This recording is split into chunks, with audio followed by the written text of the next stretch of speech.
put the Bristol there. I think that's what They're doing. thinking Yeah, right they're now. doing Schofield 4 Wait, on Queen of Pain, and Bristol versus AM. oh, that's actually a very nice switch up here. Smart, very smart. Because Bristol loves anti-mage. Yeah, he's not worried. Now, about is this that. anti-mage last pick really lost its value, or is there still a lot of value in having it? I think the value is to win the lane. I feel like their lineup is slow with the anti-mage, but if you can actually win the lane, then it kind of compensates for that fact. But Heroic is noticing that how important is AM needs to win his lane, so they're swapping their heroes down to try to destabilize that. So I think I kind of like what Heroic is doing here, and I feel like this AM won't have time to pump. Yesterday against Falcons, this anti-mage was level Jungling. 2 in the mid lane, trying to go for the gank. I think this time around things are going to be slightly easier for him. But overall, when you think about how much control they do have against this anti-mage, there's Earthshaker. That's pretty much about it. That's true. I like the switch up. I think Heroic has 3 winning lanes. Earthshaker should also do very well against Void Spirit mid. The question is, like, it is GPK. He seems to win matchups that he shouldn't. Does that factor in? But I love the switch up. I mean, it's not just the lane, right? After the lanes, they're going to group up with... This is where Lycan comes in, because this hero comes online so quickly, so it's going to be a lot on Miro to be able to do a lot. If he's not shut down, it's going to be him and GPK buying just enough time so that Anti-Mage can be able to push back, because this is not an early game-oriented hero. Even with the Helm of the Dom, I just how good of a start Pure is going to be having on this AM. Alrighty, we're almost ready to get into our game. Before we do, we're going to head on down to the stage with Tsunami and the coach of Heroic. Prepare for battle. Thank you very much. I am indeed joined by Cafs of Heroic, where I've got some questions about what you made Schofield do this game. You picked up the Queen of Pain, decided to turn it into a support. What's the idea here? Well, I think everyone that plays high-level ranked know that Schofield plays a lot as a core, and Queen of Pain is one of the go-tos. He's always playing co-op randomly, and I think he plays really well on the hero, and we needed that for the draft. We're doing that a lot this tournament, and I believe him. I think he's going to show he's good on the hero. I'm more than happy to see that become a reality, and what you're doing for the draft is working consistently. You put Analog on Shaker. I'm biased, but that has been my favorite hero to see him on. I'm happy you're making it happen. What was the reason in this matchup? They picked the Void Spirit. It is a flex for them, because Spirit already plays. And we figured that if we pick Shaker and we have co-op, we can have 2 good lanes against Void Spirit on both mid and off lane. So we could double flex and just play for that. It kept him guessing. I need a one-word answer for this last one.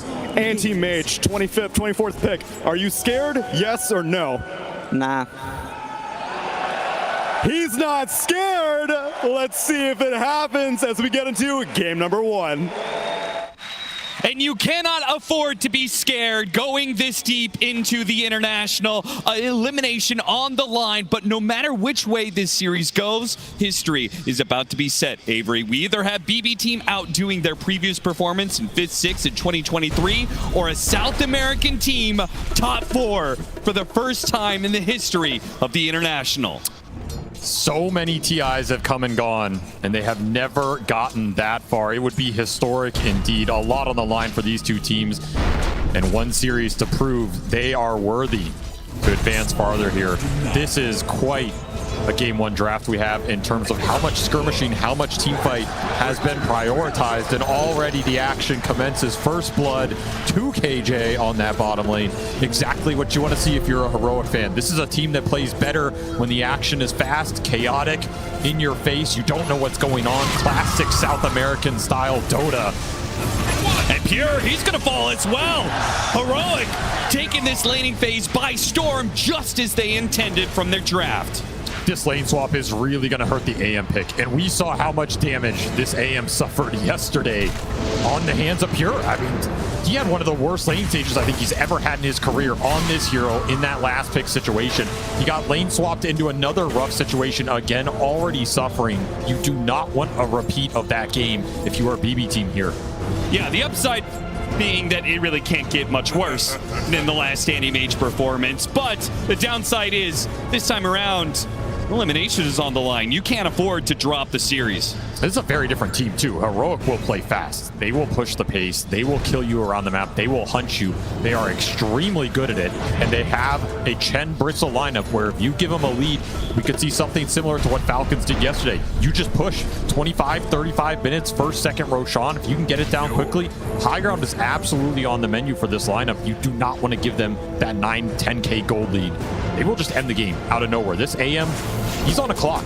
He needs to find his items fast enough to contribute in the team fights as Heroic try and push the pace, and the howls are already coming out. Collective 10 denies already from the Heroic side. You can see not just the kills, but the denies that they're getting out of things, and it's only escalating from here. You're going to expect that, particularly with the Earthshaker matchup. But the fact that the Bristleback is able to get as many denies as he has as well. BB team are going to be walking into this early game behind in gold, but certainly behind in experience. Heroic got the lanes they wanted. They should be confident pulling ahead in this laning phase, particularly with that Shaker matchup mid. You have Shaker against a melee hero.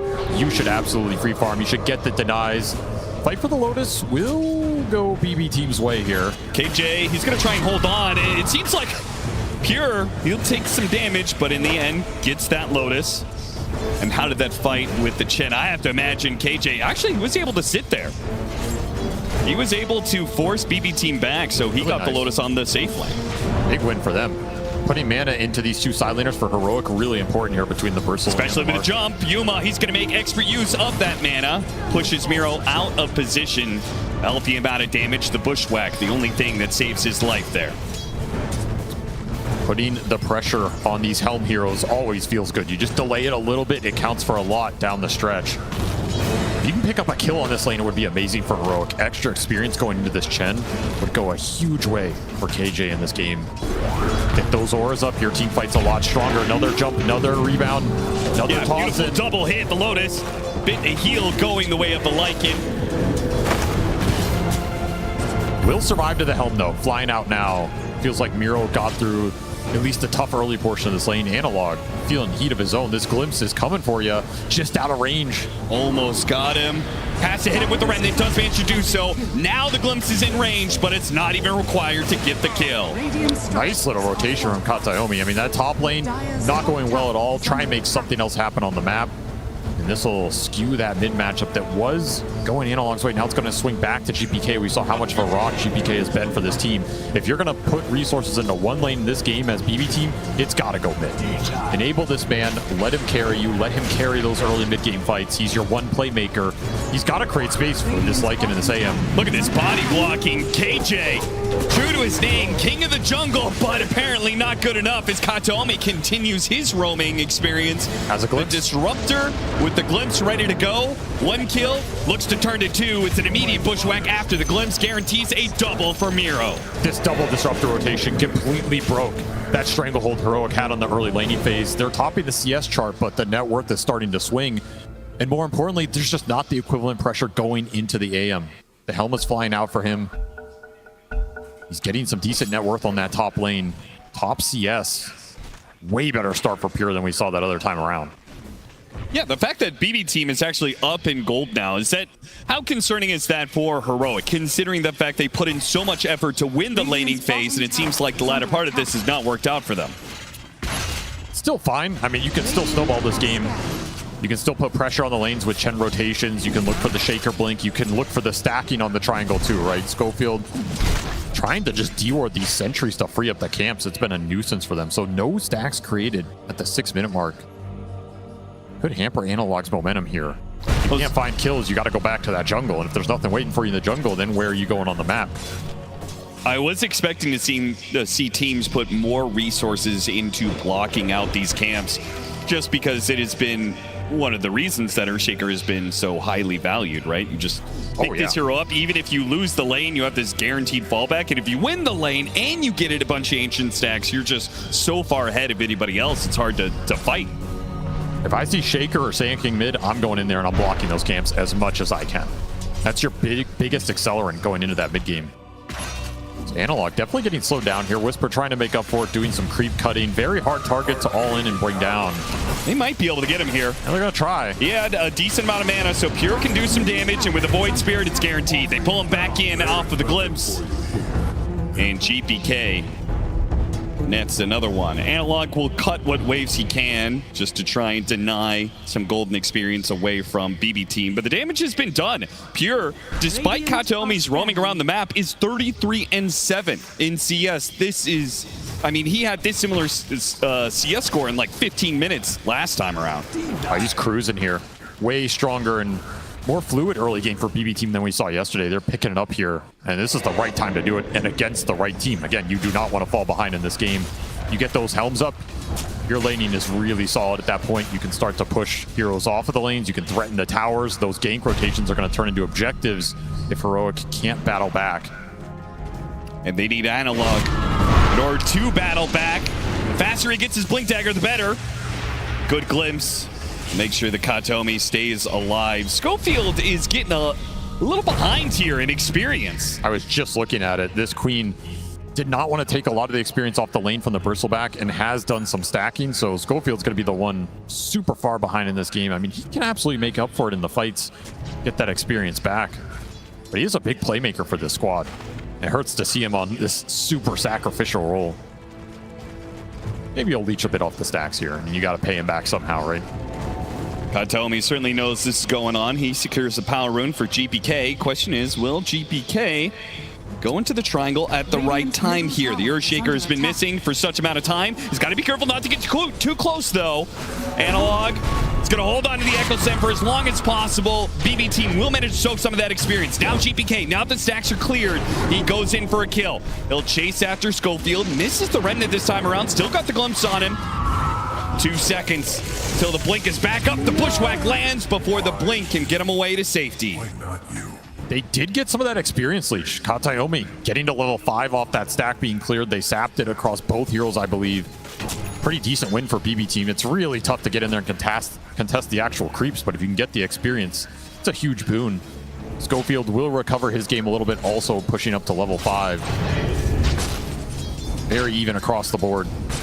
Just be a matter of Analog finishing up this blink, and then you can look for some aggressive plays onto this Void Spirit, potentially. Big smoke here from Save. He wants to get GPK's momentum built even more here. Dynamic duo of Save and GPK. They have been the ones on BB Team who have secured them or brought back many a mid-game. Just these two running around, finding kills. They're looking for one on Yuma here. He's tanky. He is. If Yuma had some sort of creep to jump to, he might have been able to get away. But even after the rebound, there was still the glimpse. BB Team brought in Kataomi, 4 heroes in the bottom lane. And why not? If they get a kill like this, if they clear out this bottom lane, the tower is free for the taking. It's a Lycan, it's a Helmadam, it's kind of guaranteed. It's just dying. Double Troll Summoner down here. All this skeleton rally on top of wolves, on top of each other. So much tower damage. This tier 1 just got shredded. Trying to secure power runes here. Instead, going for the kill on Kataomi. A Fissure will help out here, slowed down by the Hellbear. They certainly got it, but the trade-off. GPK trying to do some damage. Sonic Wave just got picked up. Big damage on Save in the back lines. They focus on GPK, though, and they've got the Sentry in place. Despite the Invis Room pickup, they still hit the kill necessary for Heroic, as it felt like things were slipping away a little bit. Really nice connection from Schofield. He hits 3 screams plus the Sonic Wave on 2. Max damage coming out from that fight. Your Queen of Pain right there. Hits his mark. That's exactly what you want from this support. It'll get him to an early fighting item here. And a really nice connection with the cores. I will say this combination of mids that are able to go hit jungle, the Earthshaker, Beastmaster, the 2 that come to mind, clear out stacks, giving an opportunity for supports that fall behind like Schofield did in this game, and just give them the mid lane for a while, right? It has done wonders for a lot of these 4 positions that have found themselves a little bit starved in experience trying to give solo to their off laner. I agree. They did a nice job recovering Schofield here, prioritizing him. Do not want that Sonic Wave on off the map for too long. Straight up echo is the burst damage. There it is. They got him with the trio of Whisper, Analog, and Schofield. They pick up that kill, but the pressure from BB Team is still on. They may be finding kills around the map for Heroic, but BB Team are taking towers. Under attack. The rally continues here. Glyph already popped this tower. It's gonna fall really fast, and you use that echo top, so they're very confident to push. In fact, they want more. They want mid and a kill top, looking for the glimpse, plus the sharp shot. Managed to get the shot on him. He's going to be broken into the static storm for the guarantee. Not messing about whatsoever. As Heroic back away after taking the tower of their own, they lose a core. This is a really fast-paced game right now. Everybody's looking for more off of the initial play, and those are generally the games where Disruptor thrives, because you always get that +1. You always get that secondary kill off the little tower of the fight. Hantaomi having himself a very strong early game here. Sonic Wave back up for him. Got him, but they used the glimpse, so unfortunately a bit of overlap there. It doesn't matter. GPK, thanks to the amp damage, had more than enough to bring down Schofield and another outer tower pressure. The kill combo of GPK and Save, combined with Miro and his efficiency in taking towers, is taking map control away from Heroic at a blistering pace. This is where this anti-mage looks so much different than past iterations of the hero. I mean, Pure has contributed with this helm to a lot of pushes. He's been stable on that top lane. He's farming incredibly fast. You picked him off twice, but he has not slowed his game down at all. And you simply can't say the same about Yuma's Marcy. Nope. Another break onto the bristleback. Underneath the tier 2. This just cannot happen. Sonic Wave goes out. Already got the Dissimilate. Nice hit from Yuma, though. Lands on top of the Void Spirit. Toss him back into Kataomi. They'll finish off the support, but can they get the core? This is a crucial kill. GPK trying to hide away. Goes to Sentry teleport out, but there's a Fissure. That'll stop him in his tracks. Heroic, they do strike back. Just about to point out the fact that Yuma, despite having top net worth, has not really been an active force in this game, but he shows up at the perfect time. The points he has chosen, though, have been very good. That mid-fight where he helped them get extra kills, and now this top lane, you help pick up the Void Spirit again. He has shut down the Void Spirit's momentum off of the carry roll. Can't really ask for more. He's had himself probably his best tournament ever. I think that is easy to say. He's continuing to put the pressure on here. Quick smoke from Heroic. The pace just does not stop. They want to free up some space to finish the Marcy BKB. No Sonic Wave for this play, but you do have that Echo Slam Blink Dagger available for Analog. Looking to find his mark. Would love to find a big core target off this smoke, especially if you're bringing multiple cores. This could be Whisper just farming that Ags. Instead, he's looking for the aggressive potential. Scan hits. All right, as he's on top of the Ancients. Perfect opportunity for a big Echo Slam. A ton of damage. Miro, he's going to go for the shapeshift, and they don't have enough stuns. In fact, they're going to turn back around. The Earthshaker's in trouble. A static storm on 2. The Quap runs out of it, but the cores are stuck inside. Schofield makes his blink away. A glimpse to pull him back to his doom. They thought they had the opportunity. Miro was farming up Ancients, but the damage, they underestimated just how tanky this Lycan truly is. A total disaster of a play for Heroic. They just didn't have the Ags on the bristle. You're missing a lot of damage. There's not that many creeps around for this Echo Slam, and that Wolf, he's got over 2,000 HP. That is not an easy target to go in, especially without that Sonic Wave. Again, you made that play without the Queen of Pain ulti. If you have it, it's a guaranteed kill.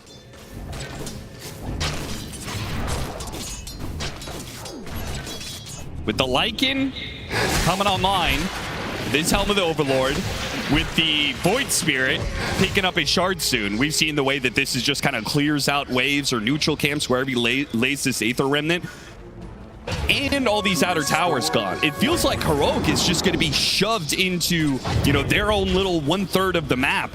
And it's going to be BB Team owning everything else, which is really scary to think about when the Battle Fury is completed for Pure.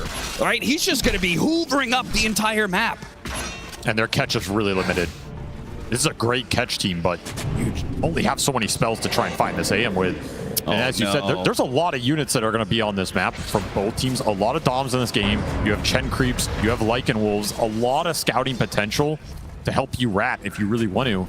And that is part of BB Team's game plan here. They want to free up the space for the Lycan and the AM to just get these side lanes in. They're going to be ghosts on the map. You're not going to be able to catch them. This next 10 minutes could be really difficult for Heroic to find the type of team fight they're looking for. If they can find that fight, though, the BKB on Marcy Oh, it's good right should now. ensure they win it. Like, I feel like they do win on 5-on-5. It's just unlikely they get the initiation for it as BB Team continues to pick them off around the map. Schofield shot down right in front of his mid-tier 2. Not even the middle of the map is safe. And this is the issue. This kill team can play around that mid lane. You're going to have issues shoving it back out unless you commit multiple cores here. And the whole time you're worrying about this situation, AM's farming out top, Lycan's farming out bottom. Side lanes are getting pushed back in from units. This map is not fun to play right now. Analog will be able to match the Void Spirit's ghost shove that he's able to do with his own Fissure spam. Yeah, but look at how clumped they are. I'm afraid to go on GPK. I mean, especially with the shield rune, he's just unkillable right now. Yeah. But you're getting corralled. A lot of heroes by this bottom tier 2. You have to regain some map control here. Either smoke out, get some wards, look for the pick off, or back each other up to get these lanes out. You have more information to play off of right now. This is turning into a lane shove game where the AM has free reign, and that is not the style of game you want with this heroic lineup. No, not at all. Here's that smoke. They have everything available. Sonic Wave gives you the extra damage right now. And that BKB timing on Yuma, really powerful if he can just lay into some cores. It feels like if this smoke doesn't land... I mean, how do you land this smoke, though? This is the issue. You just got to go blind. But if it doesn't land, I feel like they are almost going to be forced into late game scenarios. Right? It just doesn't feel like they're going to ever get enough map control to take over the mid game the way they want to. This might land. Smoke from BB going straight into them, unaware of the positioning. And it's 2 supports, but they threw it inside the Fissure pit. They do not hit the 2 supports that are on the side, but thanks to the Bristleback cutting in from the side, they should be able to still get them. Schofield makes his blink away, but he's still going to take out in the end. Pretty clumped. Miro's going to chase after him here. Echo Slam attempted, but JPK's already jumped away with the Dissimulate. He's got a haste rune here. Oh, they're trying to blow him up with the Marcy, though. The Fissure goes down. They've got the damage. 2 swings from Yuma, 2 rounds of that ultimate. And the Void Spirit, he may be tanky, but not enough there. Winning a fight right outside the Roshan pit. You couldn't ask for a better situation for Heroic. Very awkward start. They thought the smoke broke because they were doing Roche, so you had to kind of blink in blind. But it gets the job done. This Shaker's just such a menace in these early team fights. And both the supports going down for BB Team early means you lose all your control. Your cores are not that useful if you don't have stuns to back them up. The Lycan's a threat here. It does force a buyback out of Schofield, but Schofield's happy to commit this buyback to get a fight into that Roshan. It's just such a big win in this game when you were getting ratted onto these side lanes. And Pure not confident enough to go in here with limited resources. Not great mana void targets this game. He doesn't want to be dragged into these fights right now. He'd rather have the game just be split up across the map. He was having a great time. Now all of a sudden, Heroic pick up some steam. They're going to get another aura on the Chen as KJ finish mech on top of the drum. A lot more sustain coming into this already pretty tanky lineup with the 2 brawlers on the front line, plus the Marcy, who now is an Aegis. Momentum shifting back over to Heroic's side after that team fight. The smoke worked out beautifully. Now it's time to see if they can actually be a little bit more on the offensive, if they can actually get some of that map control back. Some of the ways they're trying to address this, they've got Schofield going more lockdown in the Rod of Atos. Pure, he got hit by the stun, pushed back in. So much burst damage. Beautiful connection there. That's a very limited window to hit that. They hit it absolutely on point. Yuma making his presence felt again. And that was Pure getting a little greedy, trying to kill some Chen creeps and Dom creeps. He actually mana voided them too. Just shows you how much it takes to get some of these off the map sometimes. Oh yeah, he's been mana voiding neutral creeps probably every 2 minutes or so. Yep. He hasn't done it off cooldown, but he has been done it a number of times this game. Probably feeling like if he can just get to the late game, he'll be able to win it for his team. But farming that area in particular, I think is dangerous because you know that Heroic, considering they have the Aegis, they're going to go for the Tormentor at some point. They're going to play to that side of the map soon. Straight into the Queen of Pain, rewarded for the buyback earlier, and a nice shard to pick up. Silence could be really influential in this game, especially against the AM, against the Void Spirit. This is a super nice game for the Queen of Pain shard, especially when you're on support. Like, you can just aggressively blink in, go for the silence. If you trade your life for a core, that's a win. You're not a core Queen of Pain, who cares? On the Disruptor, BB Team maybe trying too hard to get control of the map. The Disruptor very far forward there. Oh, their momentum has been killed in this game. Heroic starting to take a lot more control than I expected. Sage spots KJ, trying to take some Lotuses, and he's got no allies in the area. He's definitely going to die. And BB team know it too, thanks to this lane ward they have at bottom. Awkward area to end up as the Chen. Yeah. He's getting farmed though. You gotta remember this Chen lineup. At like 35 minute mark, you get that third aura item on him. You have Hand to God to back it up. That's a lot of HP for this BB team to get through. They have pretty good single target focus, but their AoE team fight is really lackluster. So they have to pick their mark very well. They have to all in that first core that they see. Potentially even reset the fight after that. Getting one kill is not going to get them a team fight victory here. Save, getting a bit of information. Spotting some heroes, maybe trying to block any potential smokes. Laying off this ward. I would be surprised if BB want to fight right now. It just doesn't look possible. I mean, the way that Katomi is playing into Heroic, I don't know. It's a little different. You know, 5, 6, 7 minutes ago, yeah, BB team had full control of the game. They may be able to pick off Analog here. As, yeah, he is shot down, just too much damage. Playing around that one ward they have down there, super nice find. Felt confident with the shield rune plus Hand to God, but Radiant's bottom tower is under Vessel attack. off of GPK will negate a lot of that potential healing to come through. It gives you confidence to go for these pickoffs, and that's where this lineup will thrive.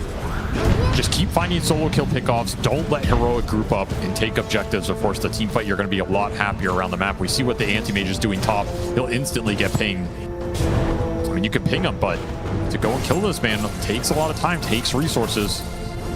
Yeah, if you don't kill him right now, he's going to have a Manta, making it even harder to pick him off when you get that jump, like that silence from the Quap, for example. Interesting smoke from BB. Going through the gate.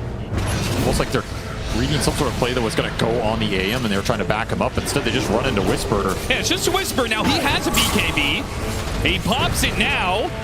He's got his team joining him. They've got some Suns on Pure. Pure is the one who has to blink away. And what they get out of it, still 250 gold off of that Helm of the Overlord creep. Something to work with. BB team just out. Continue to farm the map. No reason to take that fight head on. That'll waste the Aegis period here for Yuma. Time's out.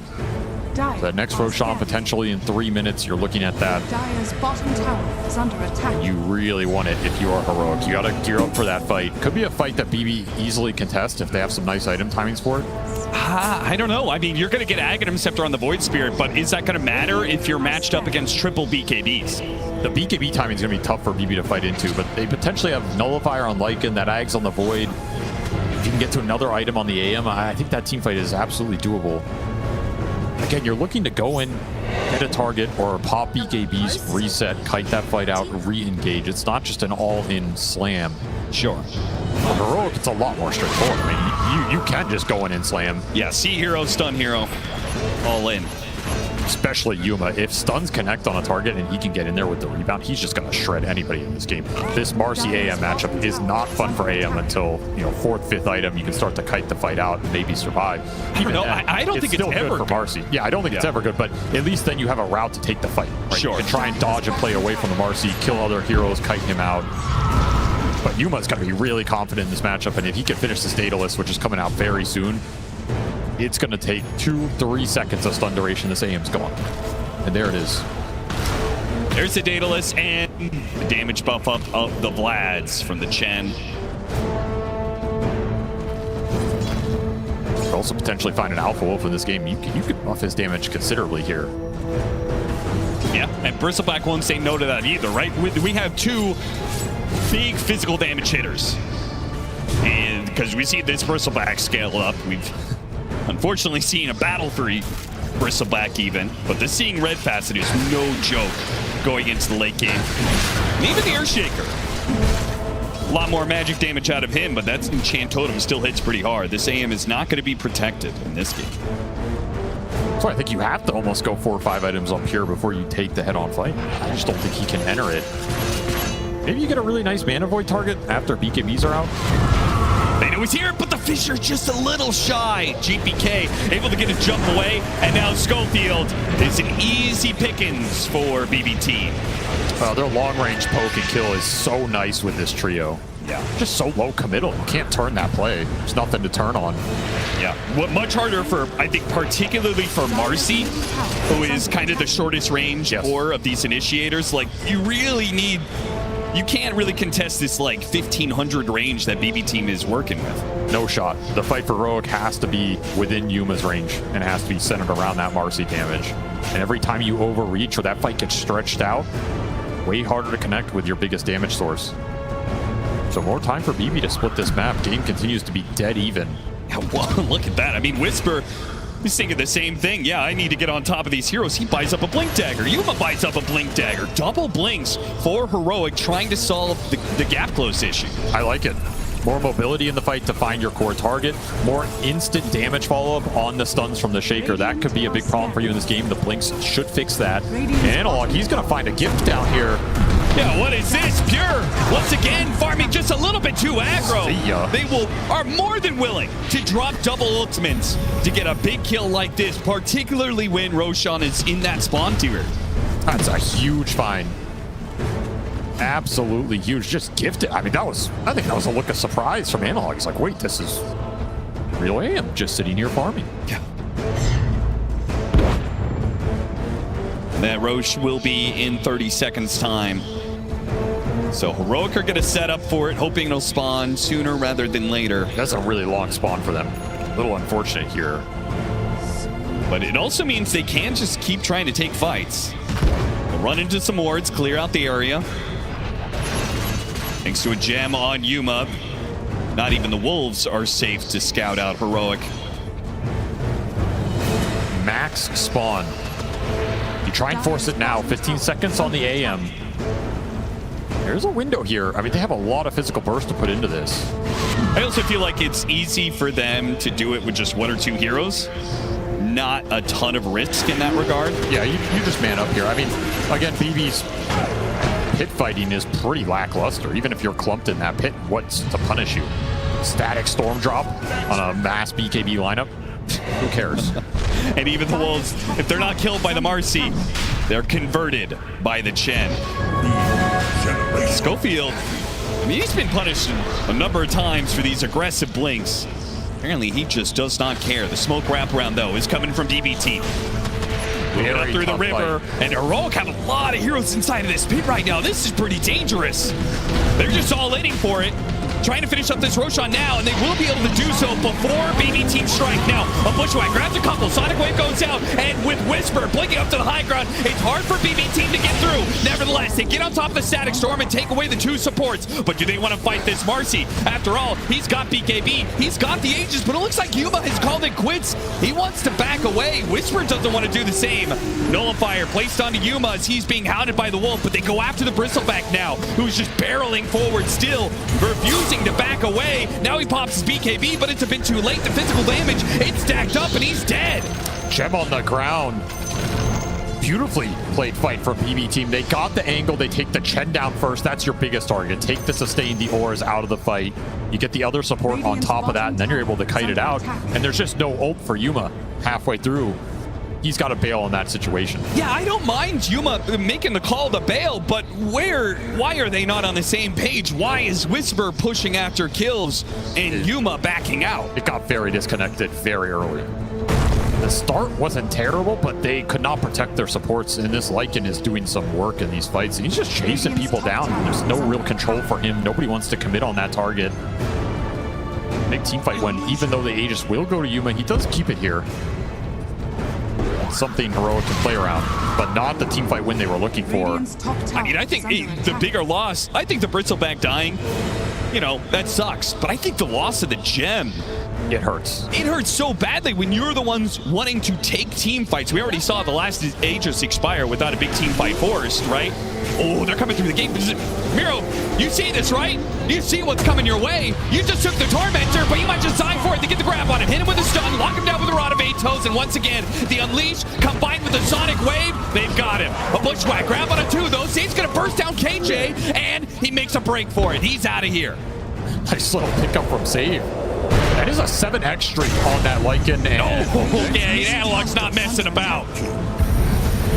He could have waited for that Ghost Scepter to fade away and just Enchant Totem hit him, but he didn't want to take any chances.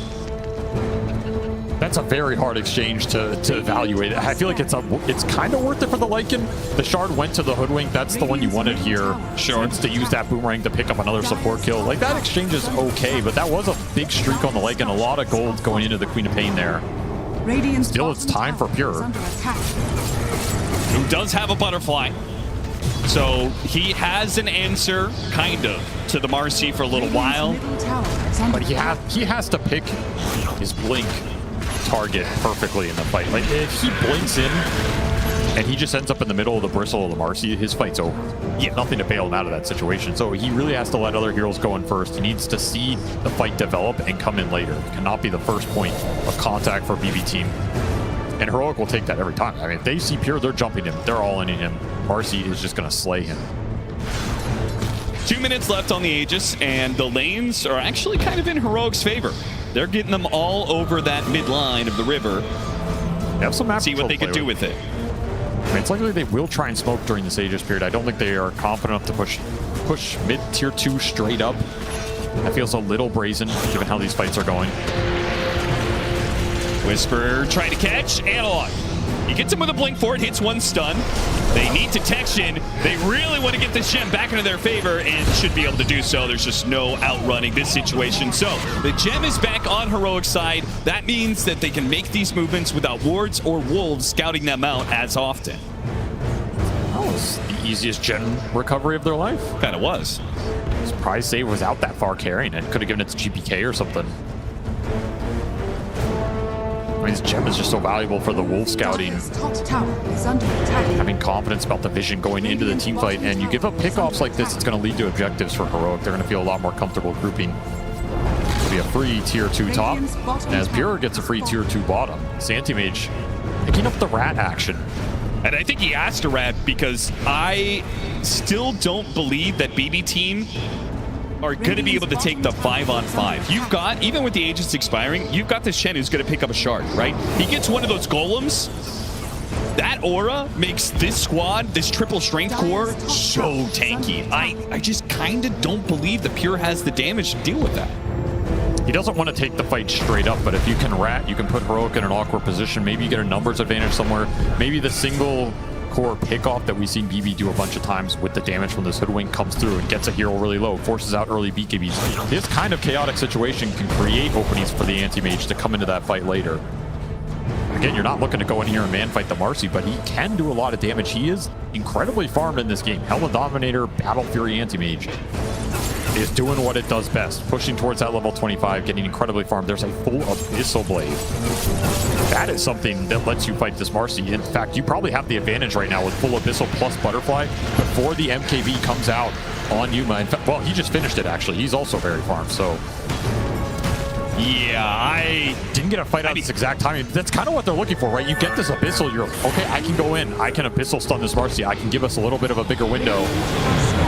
Whisper, he's going to be one to break this smoke. They do not want to go after this Bristleback, but maybe they have to. Oh, go! They actually can go for him. Still, though, the Echo Save hits on Namiro. He gets off his BKB, and Yuma does not get a bash. He couldn't get the lockdown. A glimpse back with the BKB lasts just long enough for Analog. A Fisher as they try and retreat backwards here.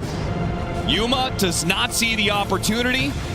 They may have to leave behind KJ, whether it's a Void Spirit or a glimpse.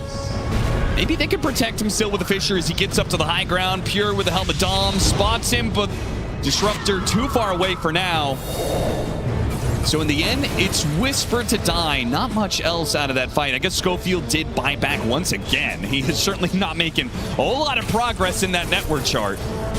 Just huge burst damage coming out on that first target they run into. No Bristleback back interaction. They just go heads up, chain stun him off the Bushwhack Remnant Abyssal. Overwhelming damage. Trying to pick up Save again. Yeah, Save once again not expected. Ooh, at the Sonic Wave. He tried to push him back into his team. That's okay. All is forgiven as long as the outcome is still income for Heroic. The crazy thing is they took that Bristle down, they have Heroic on the run, and you're still hesitant to straight up chase with the AM. Because you don't want to blink into this Marcy just yet. Radiant's middle tower. It'll be 25 for Pure. And that'll be Mana Void cooldown. Nice little talent for him. Think about BKB here. That would give him a lot more confidence to go in early in the fight. Not afraid of the Shaker chain stun potential. Now he can mana void even more neutral. It's efficient. Well, the Shaker down bottom, plus the Marcy, maybe looking for a quick pick off on one of these waves. They will only find illusions. This feels like the point in the game where BB wanted to get to with this lineup, right? You stalled out the early momentum. You fought through those first 2 Roshans. Now you're getting to the late game with the Anti-Mage, with the Lycan split push. You have a lot of scaling to fall back on. You have a Disruptor Ags you can get into. You have 3 more items on GPK that he can eventually build into here. A lot of room to scale. I feel that way for both sides. I mean, the Void Spirit, known to be quite the menace in the late game, and they've got some very solid supports behind it, but Heroic also have like this tri-core lineup. It's not just all in on the Marcy. I think their biggest problem is going to be, yeah, that man right there, Schofield, and how well he's able to progress. Having to buy back 2 different times, and the sacrifices he took in the laning phase means that he is not scaling the best. But even he is working towards a Scythe of Ice, and as long as he's got levels, he'll have damage. Smoke coming through. BKB done for Pure. He buys out for this moment. A fresh blood right for Analog. This Octarine opting for that over the Refresher. They're going to spawn Whisper, try and burst him down again. Whisper wants to make sure he gets off the BKB first. But it does mean that the commitment from BB team, they can just go in and out. Oh, the Echo Slam whip there. Analog takes a bit of damage from somewhere, stopping his blink forward. He got clipped. Covers them with the Fissures. Miro, okay, they managed to get the glimpse back. And all in for the Earthshaker. The Mana Void is ready to go. Pure will use it, puts it to use, brings down the mid laner Heroic. Now Schofield in some trouble, looking for his blink back inside the base. Heroic again losing the fight, but also still limiting their losses to 1 or 2 heroes. These fights, they just are not clean one way or the other. Can see what BB team are trying to do though, right? Go in, get that target, kite the fight out. They threaten the Chen. You have to BKB Lycan. He gets out of there. There's just no clear jumper target for Heroic. If that Echo Slam lands, it could be a very different story. But Analog is really struggling to find the window here. It's just units constantly on him. There's random damage sources. It's not clean. GPK continuing, just trying to get something out of Heroic right now. And Yuma is not a threat without a Basher. Nope. Like this Void Spirit and this Lycan just keep on going into the fight, and there's nothing to control them during their BKBs. You have to get that BKB piercing disabled for Yuma. I think there's no other way. You have Hex on the Queen now. I mean, most of the control that Heroic have, especially with the Hex online now, is them initiating. Them finding the first target and letting the Marcy go in on top of that. I don't think we've seen that for probably 20 minutes. I think it's always difficult to do, right? That is one of the advantages that Lycan gives you. 100%. All these Helmet Dom creeps plus the Wolves, they just always seem to have vision over you. Combine that with the Disruptor. You have to just smoke and jump off the smoke. That's your best chance in this game. This may be the perfect opportunity. BB team very brazen in their attempts. It is going to be interrupted by GPK here, but if they get the jump on GPK, got him with the Echo Slam. A response from Contelmi. It's not good enough.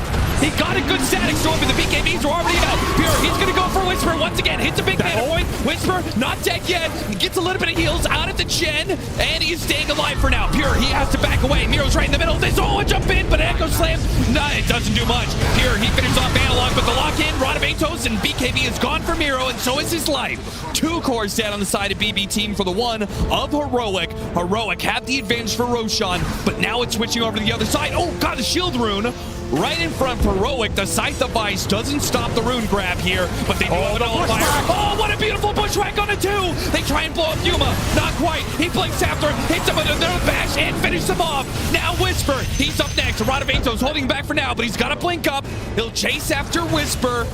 And save once again with the bushwhack. A glimpse back, pulling him back to his demise. Pure working him through. A Scythe of Ice and a buyback. This has to work for Yuma, and he gets it. A monster kill on the enemy. Stops Kataomi as well. And that means Heroic. It was a risk, but it pays off. They have control of the pit. Sick bushwhacks from Save, but BB end up overextending into the Marcy buyback, not ready for Yuma round 2. And Whisper dealt so much damage to that anti-mage. He bursted him down with the Quills, 11 stacks, 2,000 going into Pure. He just could not survive the physical onslaught. The buyback, I think this is coming too late. Oh, they're JPK, committed. Drake jumps inside the pin. Can he drag it? He's got it. JPK, he rips it away from Heroic. And now it came at a cost. It cost them the buyback. If Yuma dies here, he's in trouble. He has to fight. Unleashed. Now it's Pure. He's in trouble. Gets off the man to hit by his stun. And Invisible Blade goes off. A Fisher to try and stop him, but he's away. And now danger time. BKB not up for Yuma. He's a dead. A dieback. 2 minutes. Heroic have to fight on without him. With just 1 core to do it. And being hounded by the wolf. Miro chases after them all the way back to their fountain. All the way back if necessary. They will find that 3rd core. And Heroic now on the brink of death. They've been cleaned up all over. And BB team had full control to push as many buildings as they want. What is there to say? One time and time again, this team goes to GPK to make the plays. Absolutely salvaging that team fight, steals the 2nd life away from Yuma, destroys his presence off of the buyback. Will it be enough? The chase down. They pass Cheese over to Pure. It was a beautiful itemization usage. Gives him the strength to keep pushing on, and they just want the game here. As always, Pure has called to end the game. And it's going to be an Earthshaker buyback to try and hold it. Without the Marcy, though, it just feels impossible. No bristleback buyback available. They simply just do not have the damage. Nothing will stop BB team at this point. Try as he might. He tries to go in with his BKB. They pop the cliff, but it is delaying the inevitable. BB team, they have routed you, they have outfarmed you, and they will take game number 1.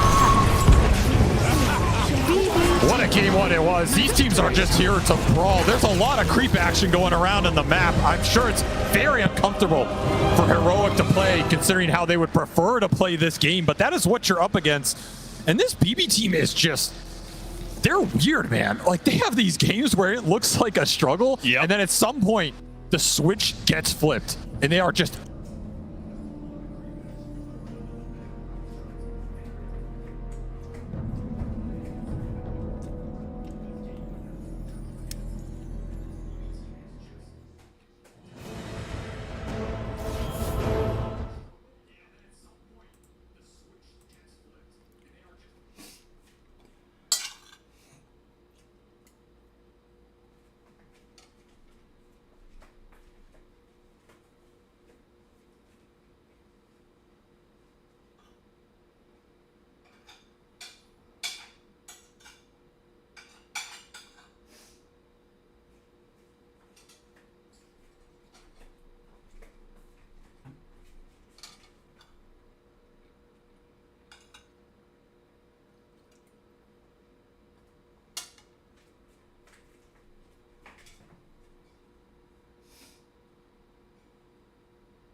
how it's been so far.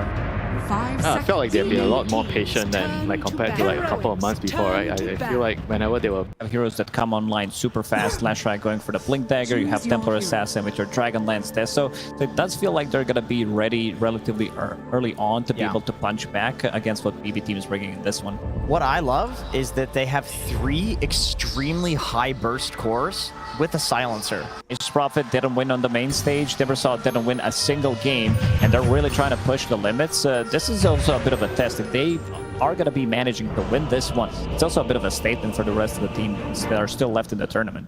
Yeah, I like that you're bringing up those statistics that working for other teams on at least 2 of their cores on the side of BB Team, and so I feel like we need some answers exactly what that coach and how this draft is going to play out. And I can make that happen. And that, yes, I am joined by Bulk of BB Team, where I do have some questions about your draft.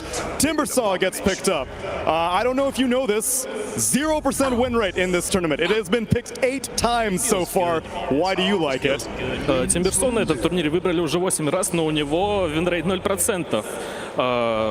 Почему вы продолжаете его выбирать? Но мы захотели исправить эту ситуацию и поправить этот винрейт. We want to fix that win rate. No more 0% win rate after this game. Makes sense to me. Last game, I asked Cass if he was afraid of your last pick anti-mage. He said no. Are you afraid of the analog last pick Leshrac? В интервью тренера после прошлого пика он сказал, что он не боится вашего антимага. Боитесь ли вы их Лешрака? Нет. No. I'm sorry, I didn't get that. What was it again? Нет. No. No. Oh, no, that's what it was. I see. Well, then, let's see if it happens in this game number 2. Good luck, Bulk. And luck may be needed here. It seemed like the panel liked the changes that Heroic made to their draft. I personally like to see that Whisper is going to be taking over the Earthshaker, and they got Analog a Leshrac pickup. That felt like a nasty last pick here, Avery.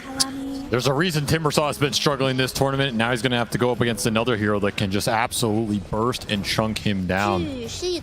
I'm looking to Analog to step up his game in this game too. I think he struggled the most in that game 1. It wasn't all on him. It was just a really tough game to find the angles for those Echo Slams against so many summons, so much scouting, a long-range poke lineup. You're against the anti-mage. Not the easiest Shaker game here. He gets the priority in that last pick.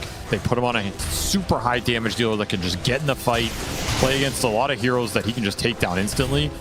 Looks like a great game for the Leshrac, and he has the silencer to cover him. I mean, what a silencer game. You're against Timbersaw, Darkseer, Dark Willow, Bane. This curse is going to hurt in the team fights. The global silence can bail out the grip. Looking at those 2 heroes for Heroic to have big games here in game 2 and force this into a game 3. And if you're BB Team, as the panel mentioned, you are trying to play some heroes that have not been too successful so far. Doesn't mean they can't work here, but they have been struggling. Save in some trouble. Already used the Shadow Realm. Unless he can juke through the trees, he is gone. That's going to be first blood to Yuma.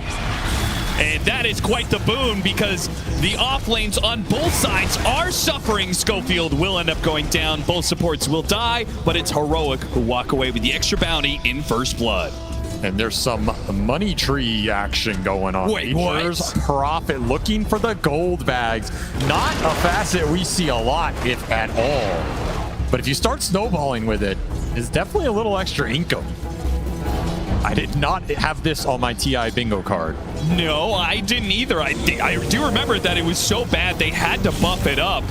But it seemed like the numbers still weren't quite right. I guess in this matchup, it does kind of look like a free lane for them. So if you don't need the extra lane sustain out of the heal, why not, right? It's a double range matchup against a double melee matchup. Like, surely you should win this scot-free. Oh, vacuum pull back in, trying to go for KJ Fairy Fire. Ooh, he walks back into the Ion Shell and will be run down and saved. He's already healed up enough. Refraction from Yuma is quickly burned through, and he'll have to back away. No rebuttal here. Schofield, meanwhile, a Fairy Fire of his own is going to be popped to stay alive. As double melee offlane's really suffering against the double range, plus the presence from this Furion. Look towards Pure to have a big game for BB Team. He can set the pace, he can drive tempo around the map, he can TP into all these plays, give you the extra gold off the money tree sprouts. Those can go either way too. You know, anybody can pick up those bags, so you really want to snowball off this facet if you can.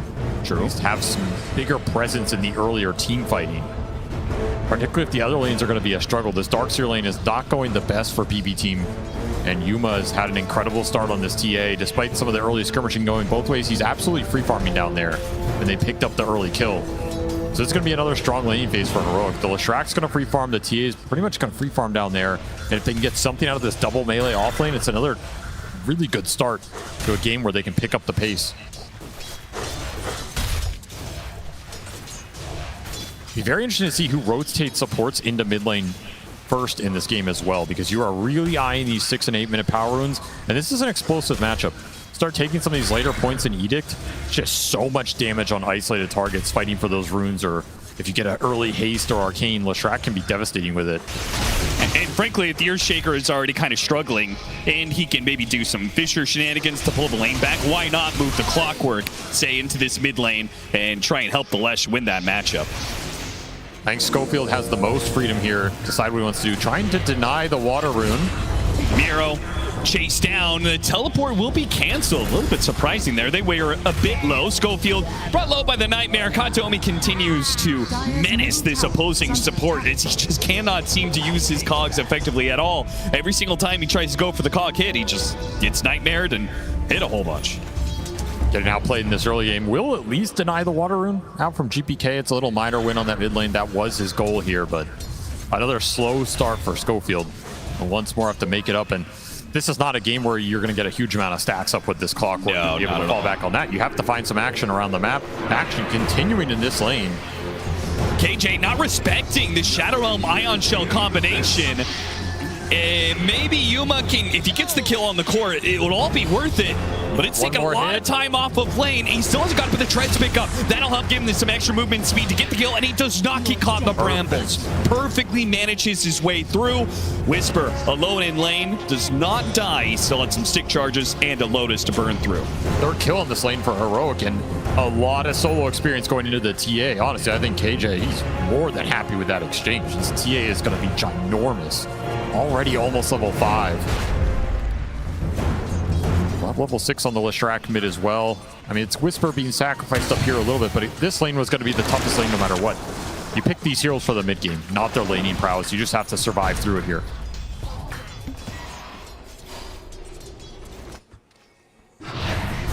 Considering how well Yuma is doing, I halfway expected the Silencer, KJ, to go through the gate, maybe help out this top lane, but he's opted against it, instead playing for power runes. They're just too weak up top. Too many resources got burned out there. That play is not available. You can look for the mid clash, however. Again, these power runes are super valuable for the Leshrack if you can secure them. I love that, though. They already have the ward in place. They will run down KJ first, go back for the power rune, which spawns top. Works out well for them. Analog would have gotten it otherwise, but instead, Katomi gets an amp damage, and he's going to pull the Leshrack underneath the tower. Now it's going to be the Clockwork, who wakes up that Leshrack. Leshrack going back in with a dive ball, doing massive damage onto Katomi. One kill and trying to get out. No stuns left. Save has already blown everything there, so Analog will be able to get away. Support for support trade-off. Money bags collected for Pure. He's happy about that. Analog, did he overstep into the river? He certainly did. Not having dive ball. He's in trouble. Sounds goes out, though. And now GPK is the one who has overextended himself. Analog, he'll tick out.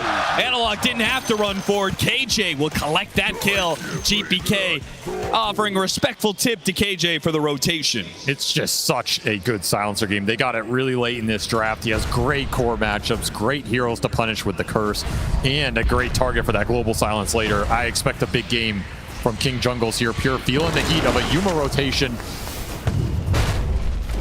Rocket Flare gives a little assist, but yeah, a bit too late. If it had caught him as Pure ducked away into the trees, maybe they could have killed it, but now Whisper has been baited, goes for that Pure kill. Templar Assassin can't jump into this, not with GPK. Timbersod showing. Analog still going to show up, though. He is so strong right now. He's going straight to Pure. That's a guaranteed kill. What else can you get out of this one? GPK tries to pick up a Yuma real quick. The refraction, blocking the damage, and missed the Timber Chain. Meanwhile, Analog, he cuts him down with that long-range chakram. The Facet comes through in the clutch for GPK, and he still has plenty of mana to work with. No more Diabolic Edict, so GPK has free reign of things. A triple kill for him. That's the kind of fight you wish you had that Silencer involved in a little bit more. 3 points in Curse. He could do some serious damage to GPK in these skirmishes. We thought he was going to get involved there. Instead, Nightmare pulled into the Chakram. Analog, he goes for the Pure kill again, but around these Ancient stacks and 2 heroes behind him, Analog can't go for another kill. on this Nature's Prophet. Pure trying to get nice and aggressive. They know the ward's up there on the high ground, thanks to the Nightmare from earlier. And Whisper comes to defend these stacks. Does not want to lose anything. Does not want to split the experience. He needs this Echo Slam to recover. He will get it here, uncontested. Yep, Schofield's going to block out Katomi. No way that he ever gets close enough. In fact, if he tries, he'll just add more experience to Whisper's coffers. Slowed down by lightning a bit. The hasted Timber. Yeah, that's a little scary. Oh, that's hit for the Shadow Realm. Not good enough. GPK. He wants Are you going to try for it? Timber chained up and he runs him down. GPK boss gets that steal in game 1, and he is off to a 7-1 start here at the 8.5-minute mark. Just pure destruction coming out from this mid laner right now, who is on a warpath in this tournament, man. Yeah, is there any doubt? He has to be the team, the player that is carrying his team the most in this tournament. He is MVP in my mind right now. BB team are not here without his plays on the main stage. He'll have to go back to heal, but man, what a start for him. Playing into some tough heroes too. These are not easy heroes for the Timber to skirmish early. He really just played the fights well. You end up inside the cogs, you end up against the silencer spells, you end up against chain stun from the Shaker or the burst damage from the Lesh. Not the easiest Timbersaw game in my mind, and he's had an incredible start here. It's going to go a long way. He is the only reason that Heroic hasn't really broken away in this early laning phase. I mean, they're still up by a K, but it could have been so much worse, right? He gets that kill on Yuma, and that top lane rotation, that could have been just Pure dying again. He's kept Analog down a bit, but he will be the center of attention for Heroic. Hookshot does land, and really no way out of this one. Nope. The cogs lock him in a cage, and the silence prevents any spells. Analog, he knows that he's going to have to stay one step ahead of this Timbersaw if they want to push this to a game 3. And these smoke plays are so strong. They're not going to have a lack of damage like we saw in that game 1 where that block off around. Not needed. Whisper already has his blink dagger. He gets in front of Katomi, and they chain the stuns for another kill into Analog. Now second in net worth, and Yuma is topping out the charts. This is a perfect pace for Heroic. They love this style of gameplay, and this draft is built for it. You just showed so many heroes, though. Yuma, he's left alone in this bottom lane and run down by a simple 1-2 punch of a Miro wall and save with the Bedlam. That is going to cost Heroic a decent amount. Gotta respect this Helm creep with the Darkseer Ion Shell and the potential back stomp that could come out. It's been a while since we've seen this combination, but it'll be live in this game. And all that space that the Timbersaw created allowed Miro to catch back up. He was doing farming. He was doing big stacks in the jungle. So this Darkseer is absolutely back in this game. They're trying to pick up the pace themselves. Quell and Blade pick up, but the creep is on top of him with the Ion Shell. I thought Sam does go out. If they could trade this out to get the kill on Pure, it'd be massive. Whisper doesn't have enough damage by its own. What a Cox hit! A Sprout over to the other side, and Chan Totem to stop him, though. And Pure, he's dead. As aggressive he's tried to be, multiple of these rotations have resulted in his death, and Whisper is taunting him all the way to the grave. You gotta have some respect for BB team. They went in this game and they're trying to play Heroic style of Dota. They are just taking the clash, just getting aggressive, but this is a terrifying team to play this fast against because they'll take it to you every single time. I mean, these are some of the best skirmishers in the world. Schofield in his element right now. Smoke breaking, Schofield. He'll just wait it out. GPK runs right into that brick wall. Try and smoke the supports around. Tower goes down. Scan still hits on that hill. They're looking for a bigger core target in the jungle. They want Yuma right now with this grip. Is this two-man squad good enough, though? They land the grip. They're going to try it all in. They got him. And long-range hook shot. The grip is stopped, but the burst damage is still there. Now Schofield, big whirling death hit underneath the tier 2 tower. Cogs on cooldown, but BB team, they'll respect what Heroic have to offer. Backing away from the cliff and the multi-shot of the tower, not worth the risk for a simple support. First part of that smoke did not succeed up the high ground, but they get the nice flank. Yuma just not expecting 2 supports to be taking him down, but Wrath of Nature gives you that extra damage on all these plays. There, however, is the Blink Dagger for the Leshrac, and this is when this hero becomes the scariest hero on the map. You pop the Edict, you blink on anybody, they're just gone. It's way too much damage for an isolated target. Expect a quick smoke out from Heroic. Still have that global silence to back him up too. So if you go in super aggressive as Analog, you can take that kind of fight. You can rely on KJ to bail you out of a really tough situation or some grip deep in the formation. Did he have that global for the Fiend's grip on Yuma earlier? I have to imagine if you did have it, right? You would have popped it, right? It's true. We have not seen it used. Maybe Yuma expected he was going to get some sort of bailout here, but let's hope that global silence is put to better use here. This is the same smoke path. They scanned it, and they have this ward still on the high ground. Their sentry in range never killed it. Yeah, this is insane that this is still up. BB team unaware and caught out by it once again. Global silence just in case. I think that was a little wasted global there, but yeah, that did not feel necessary at all. They had that kill guaranteed. Has been killed. One courier. And a second couriers? Pure trying to juke it through the trees. Analog and Schofield, they try their best, but distracted by the courier, they still got it. But it is Whisper dying on the other side of the map. As the aggression from BB team, they see all these heroes on the other side of the map. They're going to go for the Wisdom Shrine, expecting that Schofield will do the same on the Clockwork. But they're going to fight. Analog, he's going to jump right into the Bane. Opts not to go for the Wisdom Shrine, gets a quick kill on the support. Can he get to the Wisdom Shrine in time? He opts for the stun. He does not want to go into melee range of this GPK Timbersaw that has been menacing the map the entire time. He takes the experience and makes a run for it. Hook shot in 7 seconds here. Save. He knows I think he's given up his life to block the pass. Miro, he's run down by the dodgeball. That TP is not going to work for him. And it's GPK, the only man perhaps who can make it out. Schofield spots him. Oh, that hook shot just barely off the mark. That is still a fight Heroic will gladly take in exchange for that shrine. They got so much of that. Some extra in for the silencer. It's up to 7 brain drain. And that Darkseer, he was the most farmed hero going into that fight. Miro quietly just having himself a game here, farming up at a very fast pace. Big kill to give away. Your best team fighter on the side of BB. He just got locked in the cogs from Schofield, who chose to go to that fight over stealing the shrine. Absolutely the correct call. Arcane rune in the river. Huge rune for both mids. Analog snags it. GPK not getting all the power runes he's used to. This is almost the downside for him having the best start out of everybody. Is this Timbersaw went 7-1, but you can't push your advantage into this lineup. There's too many spells that counteract you. You need defensive items. You need either super fast Lotus or super fast BKB, and I think it has to be the BKB he's eyeing up because there's just way too many disables for you to play into. He also couldn't really use that momentum, not just because of the counters, but because his own supports don't start the fights. They can't really guarantee that heroes will stay inside the Timbersaw AoE, whether it's because of the global silence. Frankly, Heroic's heroes are just better for that, right? The Clockwork and the Earthshaker, they're going to be much more active at starting fights for their mid than BB team could be. Control is just more reliable here. It's also longer range. Fissure plus hookshot, you can start the fight from anywhere. This Dark Willow Bane has to get in pretty close, and that's super risky against this lineup. There's a lot of interrupt. That grip is 0% guaranteed against the global especially, but even if the global gets thrown out, there's still a lot that can stop you. Deso online for Yuma and puts it to use. Does not get the last hit on the mid tower. So missing a bit of bounty there. Analog, meanwhile, working his way through the jungle with this Invis rune, spotted out by a sentry. Did BB team with the night vision of Kataomi. They certainly know this is coming, and he's going to be so far forward. He's going to be caught out the global silence. It hit, but the hook shot did not.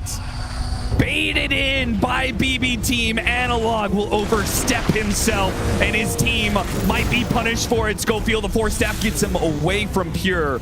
They will not lose anybody else for that blunder. All 5 heroes were there to punish him. Even the Furion coming in, landing a little helping hand, and the damage is just overwhelming. Even though you get global to bail you out, you're stuck in the brambles. You're stuck in the chalk room. Just can't get out of there. You have BKB, I mean, that looks way different, right? But that is a ways away right now. Slowing this down is crucial. Any pickoff because of the Deso could lead to Roshan, right? But the faster you get this early Rosh on a Templar Assassin, the happier you'll be, especially if you could do it during this night cycle where it is on the Radiant side. You can continue that cycle throughout the rest of the game. You'll always have that outpost advantage. You just want to find any sort of pickoff right now. Keep hunting, keep abusing the fact that Lesh is super strong around the map and you have good initiation. Any sort of big skirmisher fight will lead you into that objective. They'll find a little Kataomi. Nice little pickoff there. I don't think this is enough to instantly force the Roshan, especially where you are on the map, but you can chain this into something else as well. And you look at the vision right now, you would love to get some deep vision on Dire's side of the map if you are Heroic. The more information you can get of where BB team are sending their heroes, the faster you can set these plays up. Top tower is under attack.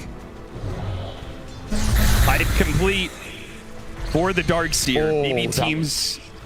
Pure almost just TP'd into Analog up top. But they actually had a dire ward on that camp, so they saw him.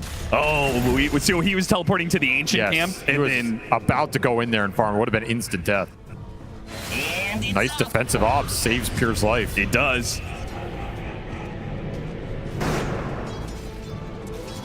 Now that's the sort of pickoff that could have led to a Roshan scenario, but as it stands, Heroic, with the team fight item complete of the pipe, can't just force this. The game is beginning to slow down. A very strong pipe game. The TA is your one solution to that pipe, but the TA is also not the hero that wants to go in and just be in the middle of all the ion shells, the brambles, the Dark Willow, Chakram damage. Like, it's a little overwhelming for Yuma right now. Until you have BKB, that refraction isn't going to last long. Just going to say, there's a lot of heroes who are going to want an early BKB in this game, just so you can take the fights with confidence and ignore a lot of the damage coming out from both lineups, because both lineups are going to struggle against early BKBs here. You're negating a lot of control and a lot of spell damage. Huge amount of survivability to come out. Both teams playing a little scared right now. Clumped on the map. Again, there's just a lack of deep vision on either side of the map. You see how many sentries were spammed through these jungles. Yeah, it's ridiculous right now. It is. It's just both teams are kind of playing blind, looking for the next objective, which will be this Tormentor up top. BB camping it. They're a little early to the party, but... I mean, better to be early than late. 100%. That's what it feels like Heroic's going to be. Are they not... Do you feel like they're at a disadvantage for contesting BB team? I don't think so either. I'm surprised they're playing so passive right now, but as we say that, both teams are going to go for their own smokes. Not going to be met, not going to be surprised on a Tormentor. Instead, they will clash inside the Dire jungle where BB team 2 have the ward advantage, but the initiation, it's going to be jumped onto the dark side with the global sounds over the top. 2 are wiped off the face of the earth, and now Heroic want more. Can they get that? Whisper, he's going to chase after him here. The silence wearing out. GPK, he gets the Timber Chain out of there, and Heroic call it quits. Good enough for them, I think, to do the Tormentor. Gotta take it away right now. This area is entirely Dire's vision control, so you win fights here, it's super nice. Get a chance to D-Ward, get a chance to take that objective, save. Wants to get something going. Good force staff. I mean, this early force staff picker has done wonders for GPK, though. He was pulled in by this, and there's too many stuns. Overreaching, trying to find a little opening and install this objective up. You end up paying even more of a price. The damage is overwhelming from this lineup right now. There is just no way to take an easy fight if Heroic are the ones jumping you. And now it's a very fast hookshot cogs, very fast blinking from Yuma. They have so much confidence to go in with their cores before all these BKBs are out because they have the global silence to back them up, whereas BB team do not. And this jetpack could actually do a lot of work for Schofield. Helps him get out of Sprout, will help him find some of these supports, and maybe even the Nature's Prophet as he's been ratting around the map. BB team going to play to try and take this Wisdom Shrine. This is a crazy play. Schofield, he'll be Fiend's Grip right off the start. Still gets it. He still gets the Shrine. He will die. That's going to be triple ultimates used to kill this Clockwork. I think Heroic's perfectly fine with that. If they can dodge fights when Global's on cooldown, that's the MO. And that's why BB team were getting aggressive. They want to fight when the Global's on cooldown. Massive opening for them. But we're just seeing, just dodge them on this cooldown, and then you can regroup when you have it up. You should have BKBs by then too.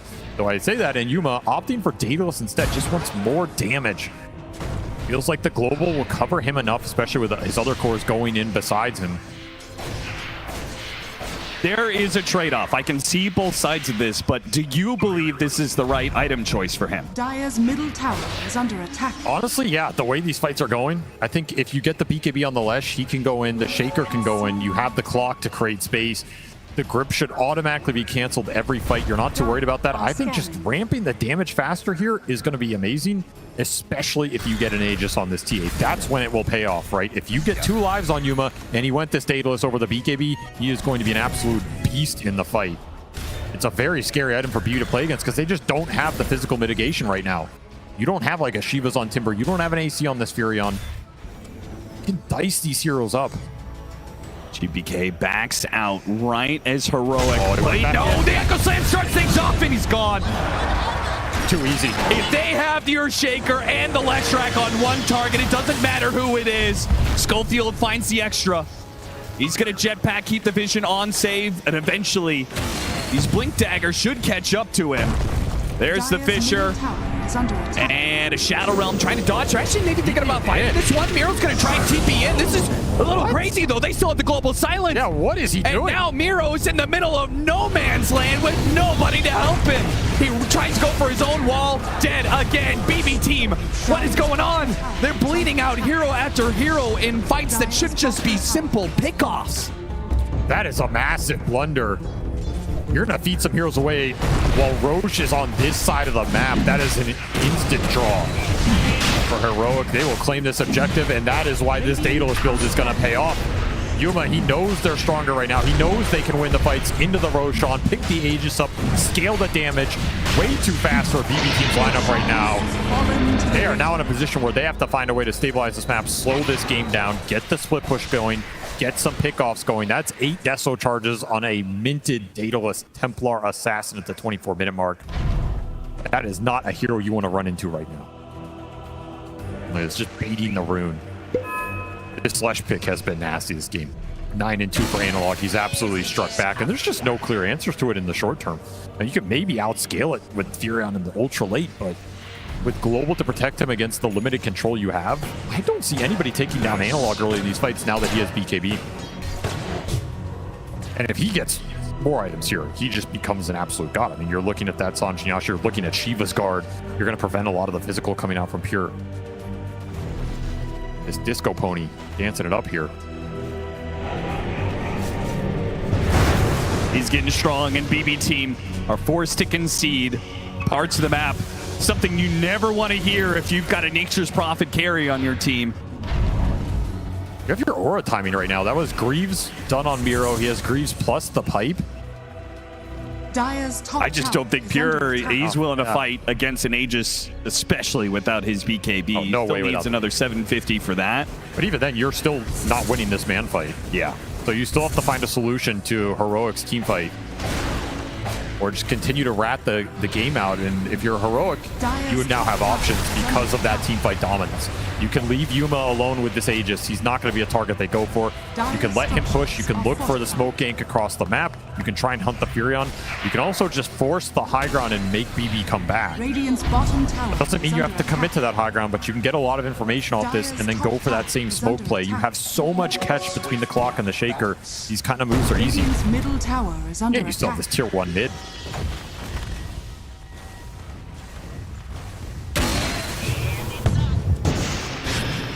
Every time you cross the river, you run the risk. There's just so many blink daggers, so much initiation, so many stuns.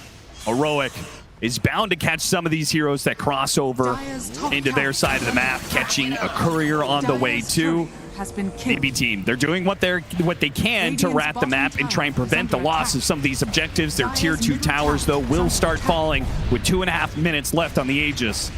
Is there any world that Heroic would ever hit the high ground to see how BB Team respond, or are we just going to systematically work our way tier 2 to tier 2?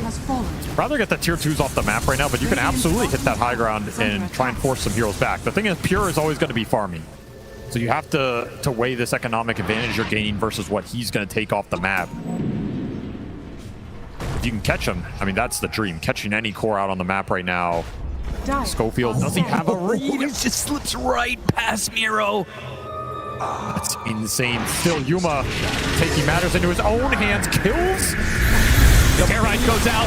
Timbersaw will try and take advantage of this. The first life of Yuma, they're burning through this refraction. BKB goes out from Analog, and a quick angle slam for Whisper. Knock it down 2. Miro, he gets a force tap to save his life. Analog's fighting up against the physical damage. Pure pops going BKB. Down. He makes a commitment to the left track, and he gets it. Meanwhile, Yuma, on his second life, almost dies here. Goes back against Pure. Knows that BKB is going to wear out. Knows that the stuns are coming in with the cogs pushing him around. They do have this nightmare in the back line, so Yuma just can't get down to this cliff. Schofield and Whisper, the two-man tag team of stuns. They can't get the kill on Miro right away, but they'll get it on Pure, and Yuma cleans up both. The control tag team from Heroic getting the job done where the damage falls. This shaker was massive. Double Echo Slam coming out from Whisper off the minted refresher. Absolutely feeling himself right here. Just decimates that fight that was once looking good for BB. Gets turned around with overwhelming damage from this offlaner. That's a buyback on the Bane for no result. And there's a little high ground poke. That was a scary fight for Heroic, though. They got caught on that ramp choke point into some wall illusions off the TA. The Darkseer Ion Shell was doing a lot of work there. Pure had a pretty good early start to that fight, bringing the Leshrac down with some decent damage out of this Furion. That got a little dicey. They were able to kite around this Templar Assassin a lot, but this was your one shot. This was where Yuma was maybe a bit out of position and doesn't have that BKB. You won't have another opportunity like this. The BKB is going to be done by the next time you go for a team fight like this. And a lot of that echo damage did go into the Darkseer who had that pipe, so Miro was able to tank it. At this point, kind of, if you can get out, it's an okay-ish outcome, but man, the control from Heroic is just overwhelming, and they will always catch you. Power of the clockwork here. Schofield's just in the middle of you, causing chaos. Not a target you want to focus. Sets up the return from Yuma. Collects some more Deso charges here, up to 16 off that fight. Oh yeah, he's huge. Analog. He runs into him and Yules. Save. He's faster than Analog. The BKB will be forced. You got to get out of here. Save. He does manage to get a helpful force staff to get away here. GPK is going to go for it. Now that Analog's BKB is on cooldown, but the global sounds over the top of that BKB. GPK, he is left with no offense, no bite. Whisper has an Echo Slam in here. I can't believe they're right next to each other. Jesus, what is happening? A Fissure goes out, and Whisper is getting some stuns and Echo Slam on the two of them. GPK is in trouble. He got baited into a fight he was not prepared for. Not with Yuma. 1,000 damage crits raining in on BB Team. Another stun. That'll stop the Bane. There goes the Dark Willow. And BB Team on the ropes now. They managed to hold on with their barracks left alive because of the glyph before. Now there's nothing left to protect their base. This is a lane for sure. Yuma's going to clean house here. Is under attack. Another great Echo Slam from Whisper. Probably not the way he wanted to get it, but he'll take it. An immense amount of damage going into the Timber. Yuma cleans him up. No BKB on GPK because he used it earlier, and the Global Silence canceled the grip that was on the clockwork on the back of that fight. So you don't have grip to throw into those cores later on. I mean, this Silencer is just ruining the Bane's day. Oh, Fury's walking into a ward. Oh, they see him. He's got a BKB, but they've got the stuns. They've got the instant hit. Yeah, that is some overwhelming damage. Double wards in this jungle area. Heroic knew exactly what Pure's playbook was going to be when he's behind like this on the Furion. He's going to play to your side of the map, and Heroic were more than prepared for enough for that. Just look to the camps on the sides, right? There's only a few places he's going to go, and you know he wants to go to some of those ancient camps. They've been setting up for multiple times in this game, especially with the vision from the clock and the TA traps. Put wards on top of that, and you have a lot to play with. This game is firmly in Heroic's grasp right now. All that's left is to get another Roshan, and then you could start to think about ending things. BB Team, I mean, if you're on their side of the equation, what are you looking at? What is the opening that could possibly bring them back into this game? Baiting out early usage of BKBs or Global Silence will create an opening in that team fight. That is very difficult to do without getting punished, though, because of the range on the catch, right? The other opening is Massive Vacuum. Yeah, it sounds a little difficult to get here, but in theory, if you can vacuum 3 or 4 heroes, you have some spells to combo with it. You have the Terrorize off the Dark Willow, you have Brambles, you have potential Centaur Stomp off a Dom Creep, you have Chakrams that can go through and dice everybody up. A Massive Vacuum into a wall, create a bunch of illusions, make that fight chaotic for Heroic can be another pathway to victory here, but I think it has to be one of those two options. I mean, that timing is tight. Vacuum into Terrorize? Yeah, it's not easy against the BKBs that are now available for Heroic. And Heroic will lay claim to that Roshan and that Aegis. That'll allow them to go high ground once again. Take the outpost as well.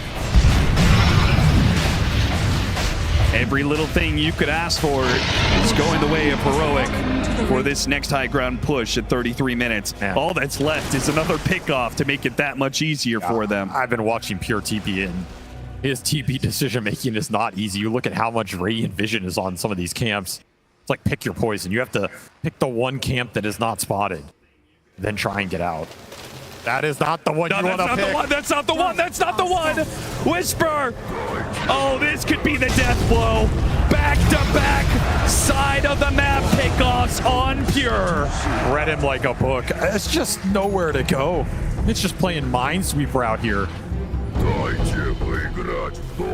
Too much vision control on Radiant's side of the map, and you don't want to keep farming your own because your team also has to get something right now. Nowhere safe to go for this Furion. Nowhere safe for GPK either. He's going to be forced to pop BKB. No teleport available. Is already canceled. BK knows his life is forfeit. Does a little dance. Whisper, he's going to be chased. Do manage to catch him before the Blink Dagger comes back up. He turns around the Echo Slam, does what damage he can. His team is making their way here. KJ's now here. He slows him down. Thanks to the Force Staff, Whisper can turn back around. BKB will last long enough, but save. Big hit there, and a Fissure to finish him off. They couldn't get the Earthshaker. They'll catch both Save and Katomi. Worst comes to worst. They're losing their tier 3. They're losing their second lane of barracks, while Pure is still dead for another 30 seconds. And there's a refresher on the silencer. Why not? If one global silence caused you problems, how about two? This game has completely spiraled out of control for BB Team. They had some brief windows in that early game, but since Analog has been playing decisive, it is all been heroic. No hope in these team fights. No chance in the skirmishes. No ability to contest Roshan. And this game is just going to end before the 35-minute mark. You went into the Coliseum with heroic. Next time, you better come prepared, because this is not the team you want to come with less team fight against. Heroic say you want to play that early game brawl. We'll match you every step of the way and beat you with experience. They have pummeled BB Team to a pulp on this one. And BB Team are not equipped to be able to stop this one. If he's for three-man plugs, why not? Schofield, one thinks in style. We are going to game 3. This has been a really fun series to watch, and game 3 is going to have it all on the line. When the pressure is at its greatest, who will step up to lead their team to a historic finish between these two squads? You have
matchup, they left Pure's hero till last. He got a good anti-mage game.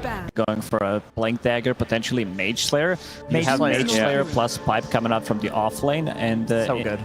you might be having a lot of issues in terms of dealing the damage. This is something that Sanking really hates to play against. There's also going to be Queen of Pain. Sure, she does have some pure damage, but most of the damage that they do have is going to be magical early on.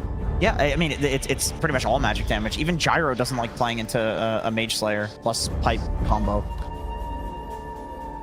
I'm looking at where these heroes are going for Heroic. Eventually, you're going to be getting the items as well on this position 5 Enigma, because you can always go to jungle, try to get some farm, maybe stay in the lane a little bit longer, depending how that lane's going to go. But, you know, we always talk about Sanking not being the strongest laner. I want to see how much he's going to be able to get out of that lane.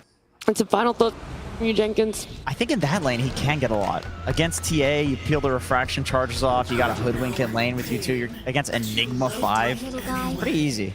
All right, with our game number 3, we've already talked about how important this game is. It's elimination for Heroic. If we see them advance, it could be the best placement South America has had. Before we get into the game, of course, we're going to hear from their coach, Cavs. It feels good to be there. Thank you very much. It is time for game number 3 of this elimination series. Cafs, you seem pretty pleased with the heroes you got on the board. Tell me about what you got. Or we can just soak this in. Guys, are you ready for this game number 3?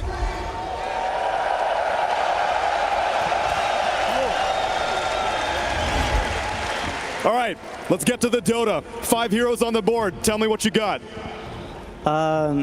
We've been practicing this for some time. I love the draft setup. KJ is a fucking beast on Enigma. I hope you can deliver. I think he just might. And since it is indeed elimination, and we heard it from Nat, if you win this game, this will be the best a South American team has ever done in South American and TI history. And you are no stranger to being a champion. I know in October of last year, you brought South America to their first ever LAN victory in Wallachia. Are you ready to get these guys hyped up? Tell me what you're going to say to this Brazilian crowd, to all the South American Dota fans out there. Can I get a mic? It would be my honor. I want to try something. Who is cheating for Heroic? Stand up. Who is cheating for Heroic? Stand up. Woo!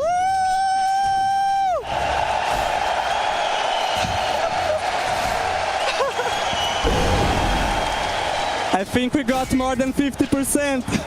I think you did, Cass. Now let's get into game number 3.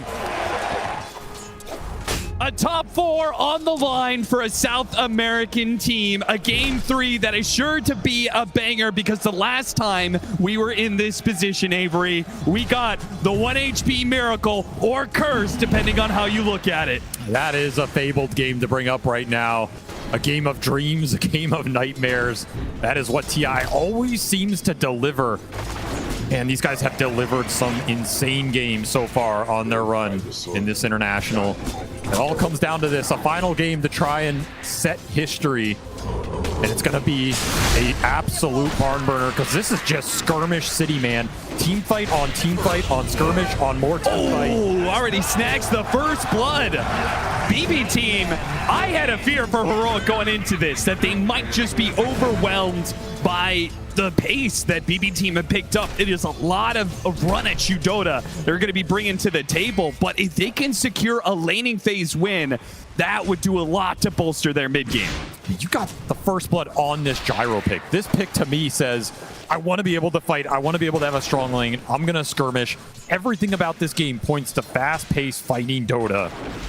That is Heroic's wheelhouse. Once more, BB have decided to meet them on their ground, on their turf. Schofield does everything he can to teleport away. They got the damage. Very BB close. team will return the favor. Kill for a kill in the top lane. I don't think Pure wants JJ, to... almost falls as well. Turns Malphite back around on the Sand King. Does end up going down to save in the end. There's going to be a lot of kills this game. It's starting pretty fast. These teams are just going to go at it. And I love it. I mean, we might not even see some Helmet Dominators here. dare I say it, everybody just wants to fight. They want to take the team fights. Very low cooldowns in this game. I would love to see some of the early magic resist items for Heroic. The panel talked about the pipe, the potential Mage Slayer on the Dragon Knight could be super influential against BB. And if you're BB, you want to get this gyro online so he can contribute to the team fighting, and you want to make sure that GPK has a big game, because man, this guy has delivered and time again. Last game, I think he was way too stifled from the draft. This time around, he has a very strong hero in that Queen of Pain that can always scale, can always find teamfight impact. Can he deliver one more time? He does feel like, though, he is still a bit addressed, right? We've got some single target stuns that are rough for the Quap to be blinking in aggressively into. We've got the backline Fiend Script, we've got the Dragon Tail, and he also is going to be walking into some serious team fight between the Dawnbreaker and potentially the Enigma. Now, this Gyrocopter's pulled out of position a bit. Whisper conserving his mana for now. I mean, this is a offlaner that wants to get kills, but you got to be very careful in how you use your mana. Still has that Lotus victory, though. That'll go a long way for this Dawnbreaker in the offlane. A lot of resources at Whisper's disposal. Schofield tanking a lot. If they don't go soon, Schofield's just going to die without anything in return for Heroic. The momentum now beginning to shift into Pure's favor in this safe lane. And I love seeing BB get aggressive on their safe lane for once. It's felt like they've just been trying to survive in this lane for almost 2 series now.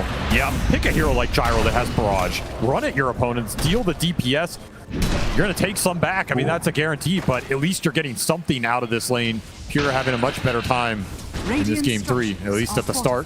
Whisper trying to get some revenge. Wants one more hammer on him. Out of range. Katomi doesn't have the mana for the glimpse back. They were going to try and sandwich him here in the trees. They got the handle on him, and he got him! A teleport away denied! Pure, the walk of shame for him. He almost should have just taken the death and been able to TP back with full resources, right? It's not as if this lane was going terribly for you. Now it is going terribly. That is going to be a lot of time off the lane for the Gyro. Big moves from Whisper. Getting a lot of experience off these kills as well. There is that walk of shame. Oh God, with it's no a slow boots. one. So slow. No boots, no smoke. It's just playing Dota the hard way right now for Pure. I felt like this game was going to be a little better, but it seems this man is destined to struggle this event. It really is. Mid lane matchup, let's talk about that. 18-11 compared to the 22-3. So the Quap walking away with a lot more denies, so should have the experience advantage, but Dragon Knight still getting some good gold out of the lane. Not the easiest lane for the Queen. GPK just winning that CS battle early, putting him in a really good position. You will have to get value out of these Sonic Waves, though. That's the biggest thing. If you're BB team, you want to be playing a fast-paced game with the glimpses and the bushwhacks, but Queen of Pain's your biggest early game damage dealer, particularly when that ult is up. Got to get GPK involved. That means focusing on those power runes, making sure his lane is good, and making sure Analog can't just push into that tower and force the Queen to sit here on low resources. Some situation like that is not going to feel great.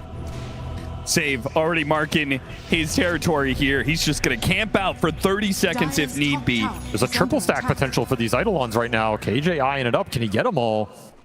Oh, yeah. A little tricky. As Cav said, they've been practicing this, and maybe this is exactly how a triple stack for KJ. Absolutely beautiful. This is the stuff you have to practice in lobby. Nail that timing exactly, especially with all these camp timings changing every patch. Still, at the same time, GPK did pick up the shield rune, and he has the level 6 advantage. So let's talk about, you said you have to get value out of this Sonic Wave, particularly if he's going to rotate out of lane, because that means the Dragon Knight will hit this mid tower. What's the plan for GPK? Where is he looking to make this use of this ultimate? I mean, you're either just trying to kill the Dragon Knight with rotations into you if you think you have the damage. Might be a little iffy with the lack of really strong newts from the supports. Otherwise, you wait out this Dragon form, and then you can maybe TP turn around one of these aggressive plays from the Dawnbreaker. That's kind of what I'm looking at. Like, punish Whisper if he tries to go on Pure again. Radiant are AJ, what are you up to? Sneaking his way in. Is he gonna go for the wisdom? No, he's not. He's already got the scan on them, so he knows not to contest that. Instead, just plays to make sure that they can invade the triangle when the time comes to contest this gyrocopter. Blocks the camp, gets vision up, trade out the shrines. This will pay off later, especially if these get stacked up for that Sand King. You can go in there and contest it with full vision. Would be really influential down the stretch here. Still, Yuma coming out on top of this laning phase. Top net worth hero, getting solo XP now. Potentially can also have some ancient stacks built up for him and waiting, and there are. I mean, there's all those stacks in the jungle as well. AJ just playing an economy game. He's not really playing the lane. He hasn't been pressured to sit on there too much. He's not using the Eidolons into the Sand King. He's just using them to stack. Could potentially get another triple stack up in this Radiant jungle. They're sitting there. They're waiting. This would be a huge boon for that TA when he moves in there early. And not something I think BB expect. This is not something you're looking for right now. No, certainly not. And this is, I love that you're doing this in a game 3-2 because BBT, again. All right, he missed one of them. But a double stack this time around. Nightmare pushing him up the cliff. Katomi in a bad spot now with Whisper cutting across too. They ensure they get that kill, but now with Miro at the epicenter, the Dawnbreaker ultimate, the Sonic Wave has to be used to finish off that tanky Dragon Knight. And now Whisper, victim of both the ultimates, will fall as well. Miro cutting across the map to make this happen. A big win for BBT. That's a beautiful move from him. Not something Heroic expected at all, but BB are bringing the heat in this game 3. They are not going to get outnumbered. They are not going to get out-T-fought. And you have to respect the Dawnbreaker's capability to join these fights. There he's just in the river, but that can easily be a Solar Guardian to protect that DK on mid. So you need the numbers. You need the ults to go in, and a beautiful Sonic Wave connection. You caught Whisper going into it after the ult. That's just pure juice. And then Pure being able to go into their triangle takes the hard cam stacks. We'll see if they're prepared to deal with the other stacks that Heroic have managed to build up for themselves, but that combination of plays was huge. This will still be a really nice accelerant for Yuma. Because he doesn't want to go to that other ancient camp this early, but now this jungle is just pre-stacked, super efficient for him. You can give the bottom lane to the Enigma if KJ can stand down here without dying. Yeah. If he can just leech some XP, use Eidolons for some CS, he'll be happy. BB do not want to let that happen. Yeah, they will punish KJ. He steps a bit too far forward, caught by the bushwhack, and gives Miro another kill. Yeah, he had to be very disciplined down there, just hide in the trees type scenario. There's no way Save is going to let you leech experience on this dead lane. They're going to give the Ancients to Whisper, so they're not just going to funnel it all to the Templar Assassin, which I do kind of like. Yeah, he's already doing stacks himself. Like, it's just an insane amount of stacks coming out. Downside of all the stacking, though, is that Enigma didn't get to play the lane as much, which gave a very good game to the Sand King. That Miro has already put that to use, and his game is going to be a little slower. So there is a trade-off to this economy right now for Heroic. No! Whisper, not now! Not on the main stage of TI! Not his finest moment. I'm sure we've all been there, but not on this stage.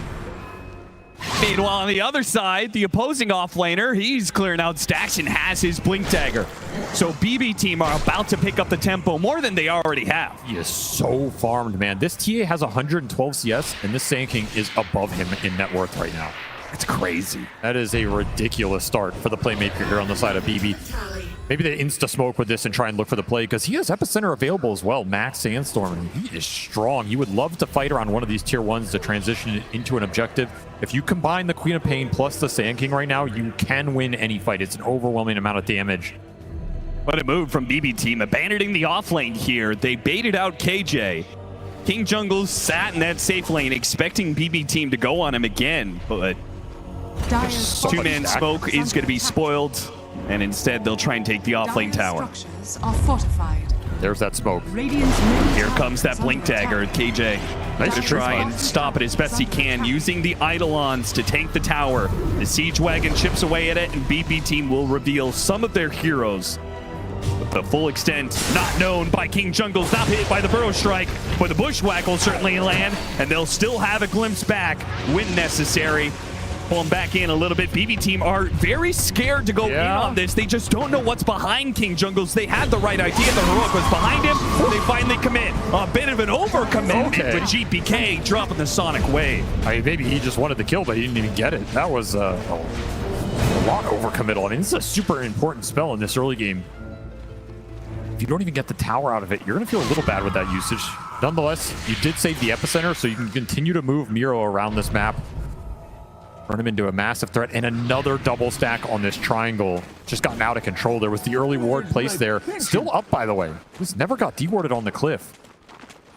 Is Heroic capable of contesting, though? It's tough. I mean, you have Bane and Enigma. How do you get your supports in here and let them do anything, right? And your cores are not really contested. They're going to smoke for it. They're late to the party. Schofield, he shows himself first, trying to get Katomi. Instead, the Static Storm for him. But the smoke wrapping up the side, that's going to be the bigger move. Miro committed its epicenter to kill this Bane. Dawnbreaker ultimate still coming in. Schofield somehow is still not dead, while the heroic backstab does not land yet. They're still searching for these heroes. Okay, they managed to find Save up here in the jungle, but at the same time, oh, the Black Hole is going to whip on GPK. And here comes Pure. A host of magic damage that should bring the Dragon Knight to his knees, and KJ soon to fall. Such strong cores for BB to skirmish around a defensive choke point like that with their tower support coming in. Pure can easily clean these fights up with overwhelming spell damage. And you just glimpse the Dawnbreaker out. It's such a big factor. Whisper, he joins that fight. Looks like maybe you can turn off of his strength. Glimpse straight back to top lane. You're just missing numbers. Yuma's not in the middle of that, giving you the overwhelming physical damage. The Deso's not done yet. Felt like that was just a bit of a forced engagement. Yeah, you see them taking the stacks. Yeah, you want to contest this, but your heroes are just not built for it at this point in the game. And you gotta respect the damage this Gyrocopter can output. This is a fighting carry. Particularly since you had another option that was very clear, right? You've got a Dragon Knight.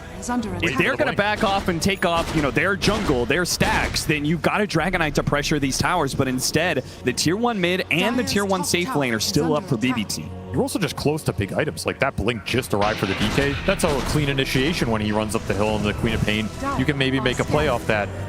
Instead, it arrives now after that play. You were closing on the Deso. It just felt like the wrong time to try and strike BB. Gain a little momentum off that team fight and Save looking for more.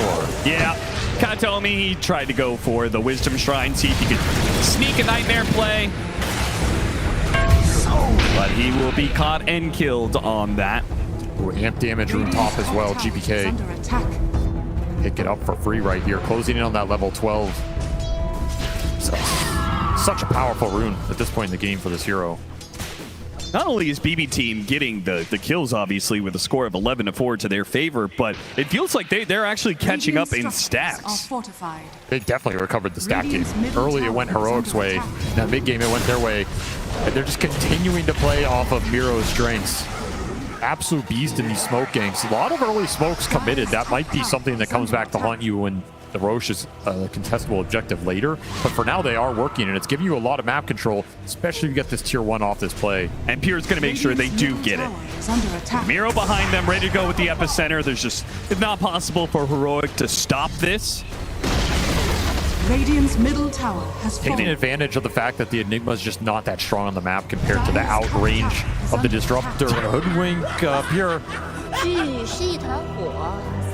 Listen, man, your games have been a struggle a little bit. Not make it any more difficult than we need to. Yeah, there's no need to draw even more enemies on the field than you already have. There's the Blink Dragon Knight move with the form already committed. They need to get something out of this. Just using the Blink, they know they can catch him. Dragon Tail, Fiend's Grip if necessary, and they feel like it is. Big kill. That's a 4x streak, almost 1,000 gold to the team after that kill. And some early Deso charges for Yuma, almost level 13. Really nice clean pick off there, abusing the fact that tier 1 went down early in this game. Speeding these cores along to BKB seems a necessity for Heroic, though Analog's not going to go for that. Mage Slayer. Mage Slayer instead for him. Do you actually think that's the better choice? It's just so good against BB's lineup. Like, I don't know how you can turn it down. Maybe it's a little slow, but I mean, by that same argument, is it BKB really good against BB's team? Yeah, it is. It is for sure. This item's a little cheaper, a little better of a farming item. You can kind of build some momentum with it. Oh, he was just about to get his Aghanim Scepter. He buys it out, but in trouble. Tries to pull himself away from the epicenter. Turns back in with the Starbreaker and the ultimate. He's going to drop it on Miro, and Miro might be the one to be bursted here. Instead, though, the glimpse on the Templar Assassin stops the damage. Miro survives because of that. They claim Whisper's life. Take the tower once again. BB team, every single time it feels like there's a full plan out here where they are getting a kill into an important objective. And everything is going through the Sand King right now. Like, all these fights and plays start with him going in. It's just not a hero that Heroic want to commit into, especially when you're getting heroes glimpsed out of the fight. If you bring the whole team together, you take that fight head on, you can take him down. You can win that 5-on-5, but not when you're trickling in one by one and Katayomi just gets the punish. You have to be a bit more disciplined around this glimpse in these team fights. The smoke is going to bypass the ward, but Yuma He drew on the map. He knew that this play was coming. And despite the ward offering some false security, he will not be caught in this trap. And instead, they'll place their own little play here, a high ground ward, and wait to see if BB team walk into them.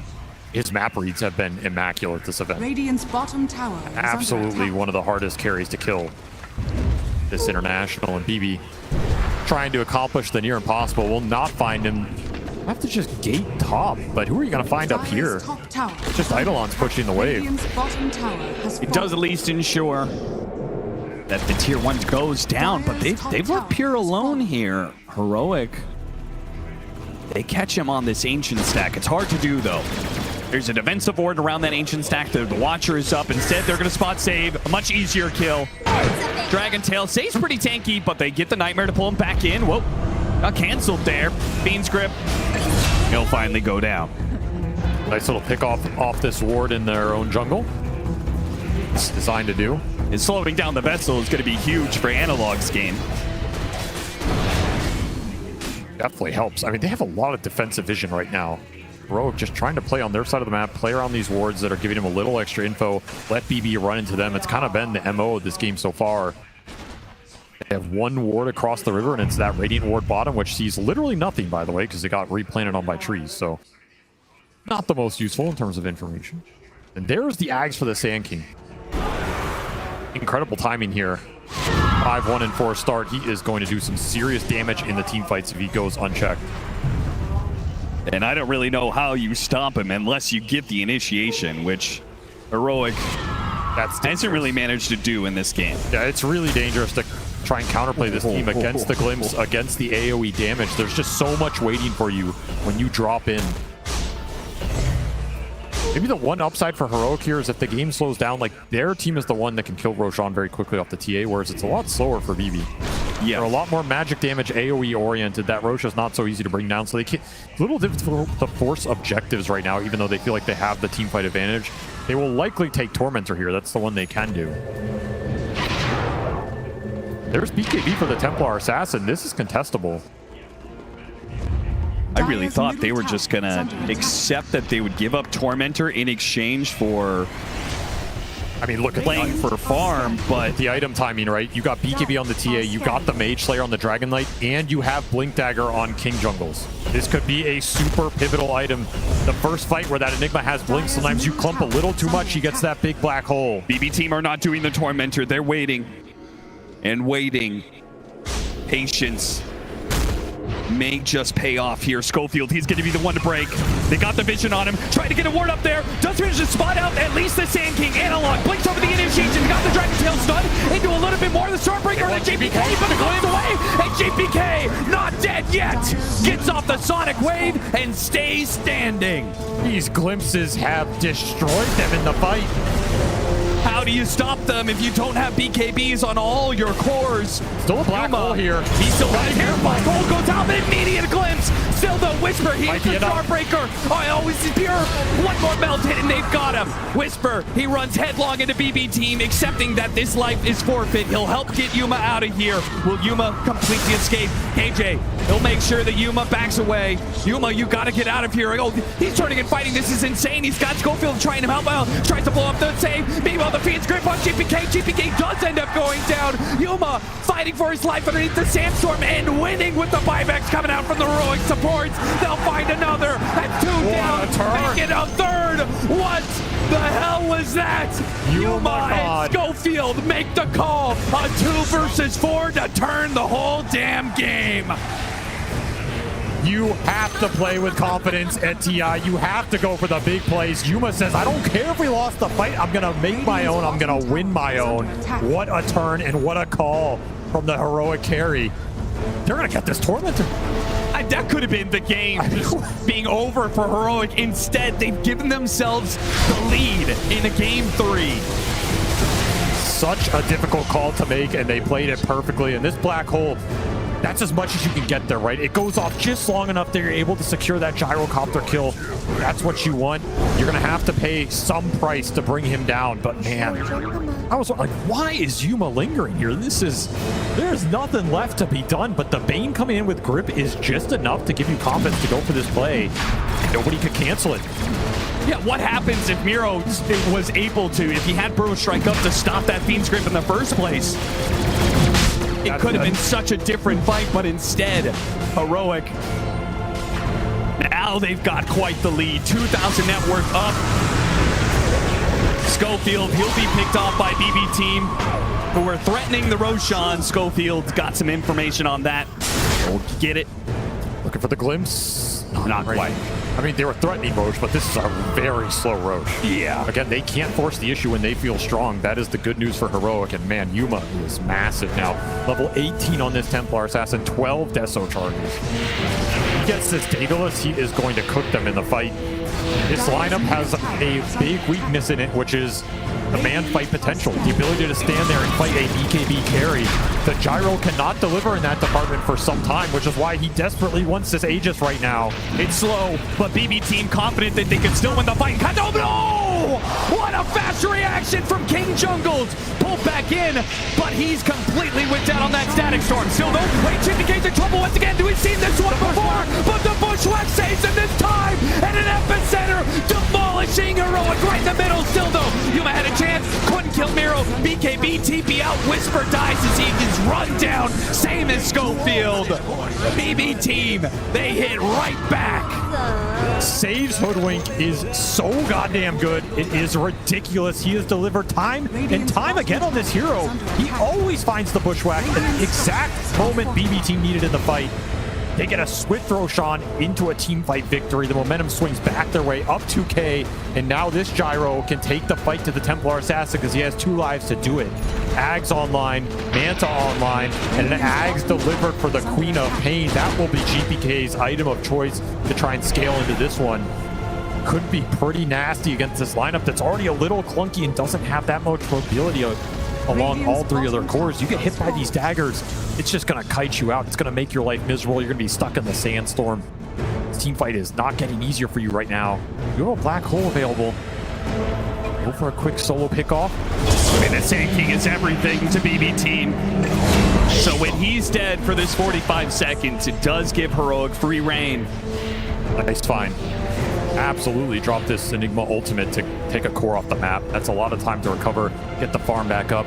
But I will say Analog's road ahead of him looks difficult. I mean, this Dragon Knight 1-4 start. He went the Mage Slayer, didn't get the team fight victories out of it. Now this item feels like you should have gone for something that's going to scale a bit harder. Very tough position for him to be in. He's just going to have to play on the front line, use his strength and tankiness to deliver a team fight victory for Heroic while Yuma cleans him up with the damage. Do you think that that the Dragon Knight's lack of scale right now is why the game favors BB Team so much? I mean, they've given it a 70-30 matchup. Why do you think that is? Their cores are out ahead, and they're going to be able to kite the Dragon Knight out. The Dragon Knight's not delivering enough damage. This Dawnbreaker's not delivering enough damage. They have some decent sustain, but BB can push through that. As we've seen, especially Queen of Pain with an Axe build, she delivers a lot of sustained damage over the course of a long fight. That's why Heroic can put so much effort into killing this Quap at the start of every fight. That last Bushwhack that was saved so GPK's game, though caught out by the Fiend's Grip here. Beautiful catch. Heroic finding some openings on this map right now. This Aegis period has not been clean for BB. In fact, I think they're losing net worth lead. Solo ultimate pickoff game between these 2 supports is amazing if you can just continue to do it. There's nothing global to bail you out. There is no Dawnbreaker ult. There is no global silence. Found some big ones here. Yuma's been involved every time, which is the one here that's continuing to scale and power up for Heroic. Level 20 now in this Templar Assassin. It's about to finish Daedalus. Continuing to find the Deso charges. It'll be a fast butterfly for Pure. Try and bring some evasion to the field against this TA, who's not going to have MKB for a while. Would be a really nice timing to get it online. You combine that with a Satanic later, you're going to be very tanky. But Heroic definitely recovered this period. I thought this was going to be a lot worse for them. Instead, they just took the lead. They found 2 big pickoffs. You're almost doing Enigma BKB here. That's crazy. They have nothing to stop that. Nope. It is a free Enigma BKB black hole game, and that is the terrifying part of this pick. I think KJ, so you could have gone for some auras. You could have, tried to build a pipe or something. No, just go BKB Blink, get in there and deal the damage. If you're in a situation where you can black hole the Queen of Pain or the Gyrocopter, that can just be the team fight over. You're taking so much damage out of BB's lineup, which is another reason why they have to continue to scale 3 cores here. You're up against some very strong debuff piercing ultimates between the Bane and the Enigma. You cannot rely on one hero to be the say-all, be-it-all. You need to get in there with everybody and deal damage across the board. BB team with less than a minute left on this Aegis. Want to take the tier 2 top, completed a butterfly. A lot of timings coming together here. And Pure likely to just brute force it. Level 20 as well. You have to get something out of this Aegis. Radiant structures. You have lost around 4 or 5k net worth lead. It will also be the Wisdom Shrine. Dire's bottom tower. Another big one. See, Whisper, he's going to try and stop Miro on the other side, but Miro gets there the first. other one. And that means they're going to chase after the gyrocopter. Unable to find the stun. Put a Solar Guardian into that. That was a dangerous play for Pure. That was. AJ playing with fire on the back line here, just taking camps away, getting wards out. Yeah, look at all the vision he's gotten down. It placed that lane ward up top. Like, they know what the game plan is. KJ, he wants to just rat the map as much as possible, and he's doing a good job of it with his Eidolons. The wards enable that. And this is an impactful 0-8 Enigma. It does not feel like he's 0-8. No, it doesn't. You can also just potentially find a solo hero with Black Hole into Solar Guardian. Like, that is enough damage to bring some of the heroes down in this game. He commits for the courier. That's the Gyro Courier did die. Got off the shield. That means Pure will still have a TP scroll if that courier can get to him. We're currently smoke wrapping through triangle, getting deep into Heroic side of the map, Yuma. and wrapping into Yuma. Yuma right past him. He blinks away. Instead, they get the Bane. Even getting the BKB out of the Templar Assassin would have been a small win, but smaller still is the life of Schofield. Maybe they try and kick Analog out up here, but there's Radiant Vision up here. He can play it to the limit. That was an amp damage Queen of Pain. GPK, that was something they wanted to turn into a team fight.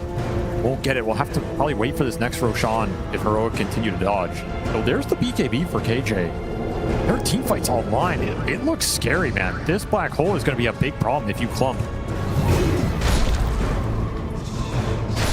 I think it's always scary when you have the rat combined with the clump punish, because you're so busy running around the map that sometimes, you know, maybe discipline, it wavers a little bit, and you don't maintain that positional, you know, distance between each other to make sure you don't get black hole. You're so busy chasing after the Enigma or the Dragon Knight who are ratting you out that you may find yourself in a turnaround situation. Or you Heroic. may not expect the move to come into you because you've been on the chase for so long. Now you are the chase. And it's got filming.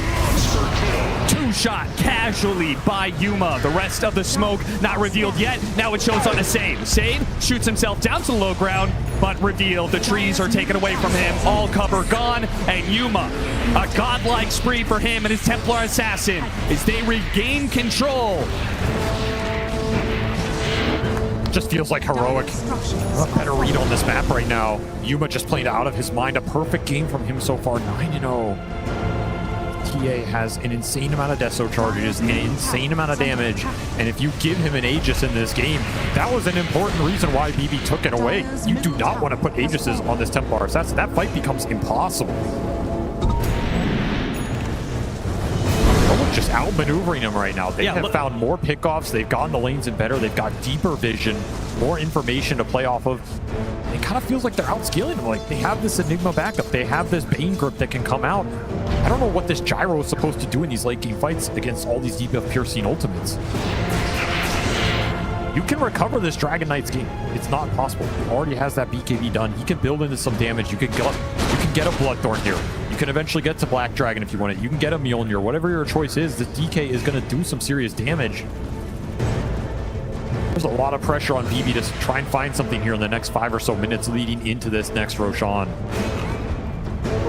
Have to execute. Have to find a jump. Have to make Heroic clump so your AoE can go to work. That's the best thing about your lineup.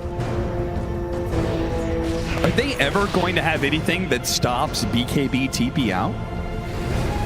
At this rate, it feels like Heroic could do this indefinitely as long as they have the right vision to see the initiation coming. It feels like they could just keep splitting the map. until they're finally ready to fight again. Austin, this is Heroic. Heroic doesn't dodge you. Heroic fights you. Okay, if they're stronger, they're going to force the issue. I guess the question remains, do they think they're stronger? Oh, they're trying to play Feroce right now. They know the exact timing of it thanks to the Templar Assassin innate. For max respawn. A double meld hit.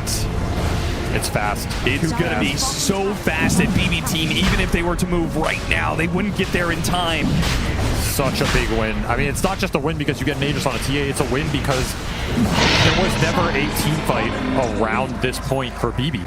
That is one of the places they could have gotten a clump out of Heroic, just naturally doing the Roshan. Their lineup could have punished that. That fight never happens. You missed that opportunity. Now that team fight's going to happen in terrain that is far better for Heroic to fight around. I will say this, without a doubt, BB Team just looked more scared.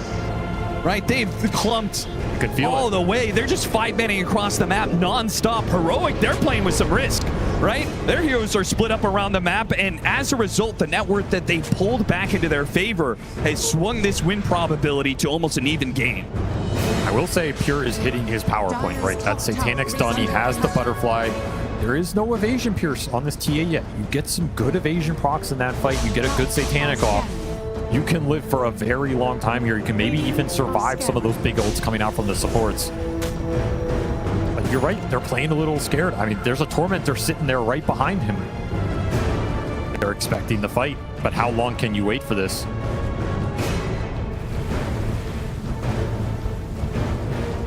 Everybody waiting for the fight to come to them right now. This is what happens in a TI elimination game.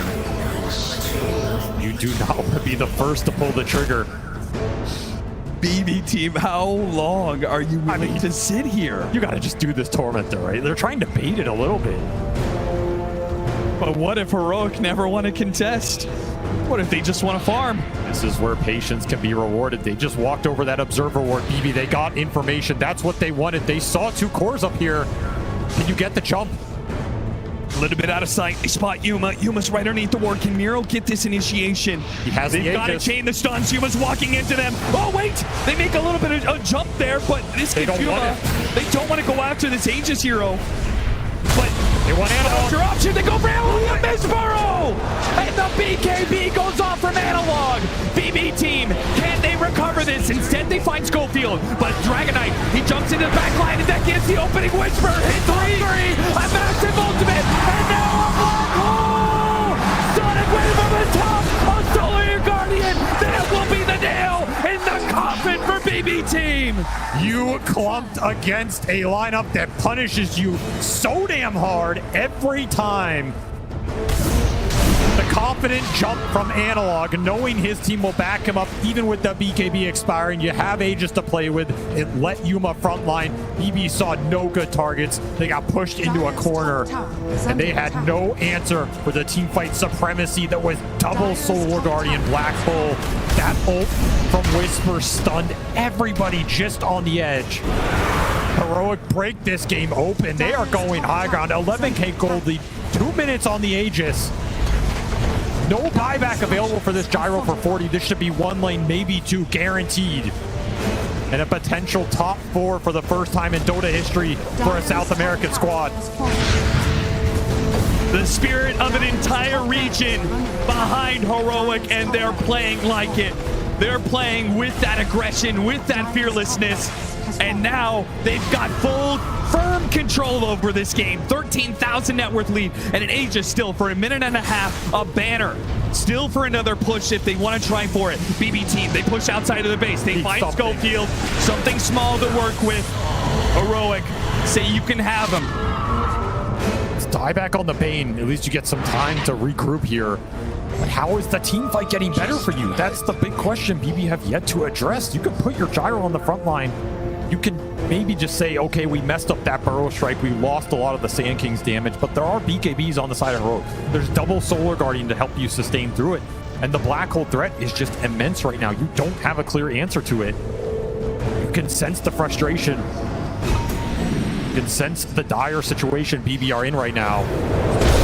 This is just a nasty fight. If the TA isn't there with Aegis, that's a very different story, right? That ward was extremely good. You had the angle, but you didn't want to jump him, and you can't blame him. And then Analog gives the opening for Whisper, and both Pure and Katomi. Pure stuck in the Lotus pool. I didn't have a way out. Just land a black hole on 3. Throw the other Guardian on top. That Lotus pool did him no favors. They just got stuck in it. Whisper, over 5,000 damage being done. And he knows he might have just won the series for them. So clutch. Level 25 for Templar Assassin. Level 25 for the Dawnbreaker right around the corner. Big talents. Absolutely massive talents. You're even going to have the level 18 on KJ for the level 3 black hole. That's a significant damage upgrade. You have the Bloodthorn on the Dragon Knight. All the late game scaling coming in for Heroic ahead of BB. Still need BKB on the Queen of Pain here. You need Refresher on the Sand King. These are the biggest items that BB need right now. Just getting to him a little slower. If that fight breaks out before you have double Epicenter, it looks near impossible. Right, this could be a game where you might just have to go Divine Rapier on the Gyro. Like, it doesn't feel great, but you are going to need some overwhelming punch in the fight. There's nowhere else it can come from. BB team, they've had some crazy comebacks before in this international. Their backs are against the wall on this one, and it's beginning to show. Miro's failed jump on that Burrow Strike. The nerves are clearly playing a hand here in this game for BB team. The pressure cooker that is TI. You will not experience more intense situation as a Dota player than this.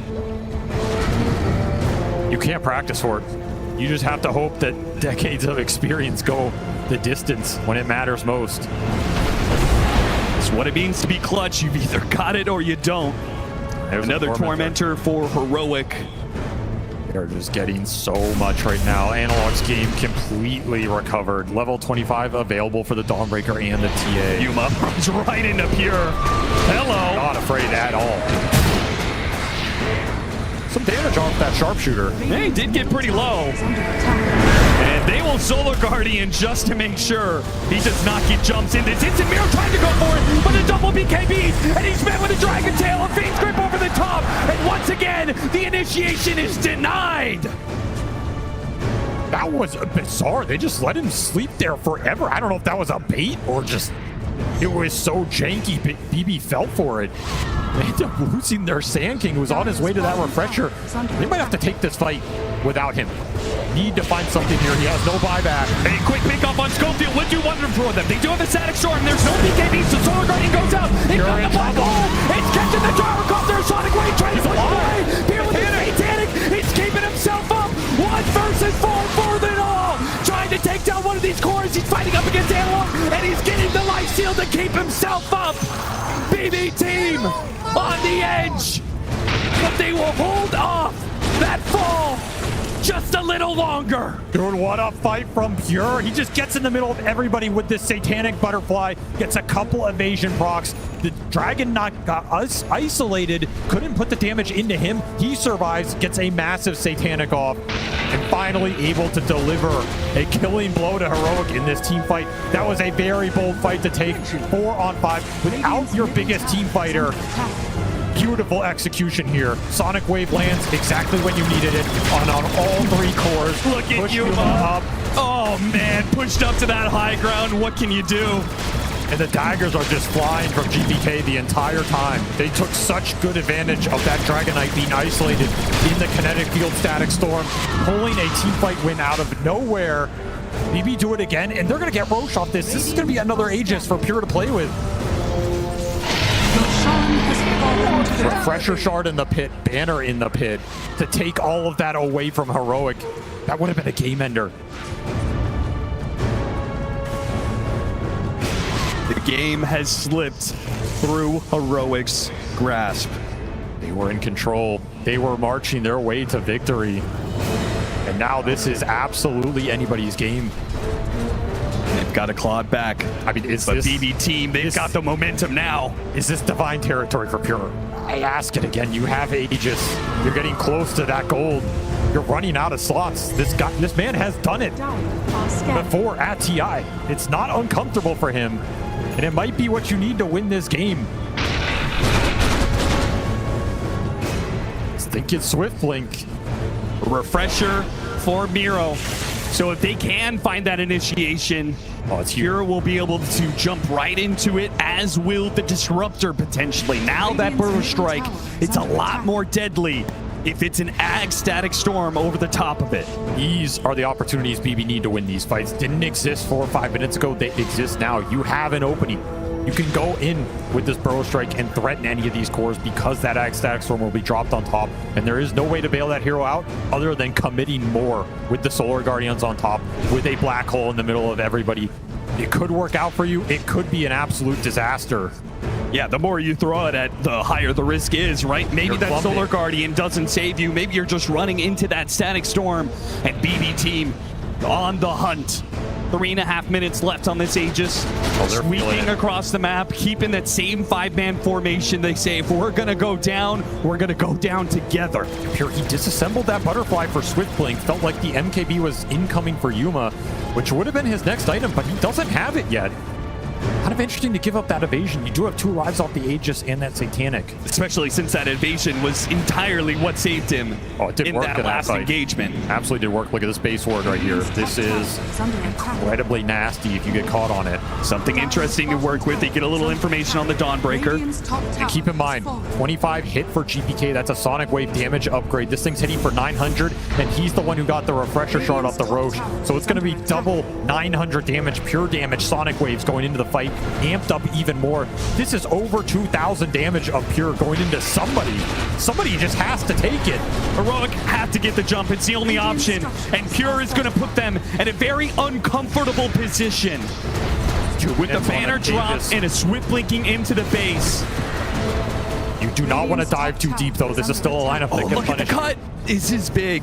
If they can manage to take away the mid-creep wave as well, so that should be protected by BB team. Kills that banner, though. It hurts a little bit if you're gonna commit to the high ground push here. It's such a terrifying push. You don't know who has buyback available. And guess what? It's all 5 for Heroic. They all saved it up. This push is almost doomed to fail unless you execute out of your minds right now. Fortune favors the bold. Will it favor him here? A bold move to go into the base, but they found the bushwhack into the epicenter initiation of Sonic Wave 1, and that's one down. Now they still have the Solar Guardian though, so it does trade off core for core with the buyback being used on the Dragonite. Heroic, they want to make the most of this situation. They got the control on the JPK, another Solar Guardian to finish him off. The bushwhack comes the Templar assassin FA, and JPK, he's away. Another Sonic Wave, and back in. A killer instinct for JPK, but it might just go awry. Here is a black hole. It catches Pure. Saves Whisper. Wait a minute. A Satanic. He stays alive. Doesn't lose the Aegis just yet, but Analog. That's going to be a dieback for him. A Nightmare on the high ground. No, he's not going to make it. Stuck on the low ground and nothing on a bushwhack. Save. Give him an opportunity. BB team still working with this Aegis. Do they go in? Do they go for the throat? 2 heroes dead. One of them with no buyback. You use GPKs though. You all in here and you die. It's game. It's up to Pure. It's his call. It's his shot to take right now. 30 seconds on the Aegis. Another buyback from Heroic. They're down to 2. Whisper on that Dawnbreaker, Yuma on that TA. They somehow got Whisper out of that Another fight. Refresher. They may not see this coming. There's another black hole available. As he sets it all in, they got the Static Storm on a Pure. But you can't go. They can't. No. He does go. He does get that kill. He does force that buyback. Where is it? Yuma, you have to pull the trigger. There it is. KJ, this is an opportunity. A moment for greatness. Can he hit the black hole? Oh, it's up. Everything for Heroic. God damn, it's not enough. Pure hits that Satanic, and everything is wasted for Heroic. How is he alive? He's just tanking Sideblade after sideblade, not enough to kill Miro. And Pure, he can play it slow. He's got another Satanic coming up. There's no way you back here, right? I mean, you have pushed this to the limit so far. You have another Satanic. You've gotten everything out of Heroic from 5 buybacks to none available. Black Hole dropped. Refresher Black Hole dropped. There's nothing left in the tank. Pure makes the call. Divine Rapier, Swift Blink in. He's going for the throne. Going for the throne. He wants to deny a South American top 4. And claim his own top 4. He made it to the final day of TI before. He's led a team to this victory before. He apologized to his team. He said, I'm sorry, but next time, I will carry you. And he does it. He takes his team all the way to top 4 at a TI. What a redemption game for that man right there. That thing looked completely out of reach, and somehow that one team fight bottom tier 2, belief in the squad, belief in your carry, go in, let him do the work. The Satanic timing was beautiful, and Pure just turns this game on its head. Crazy bushwhacks from Save, crazy survivability from GPK. This team was pushed to the brink, but they just did not give up, and they will find themselves victorious in a game 3 that's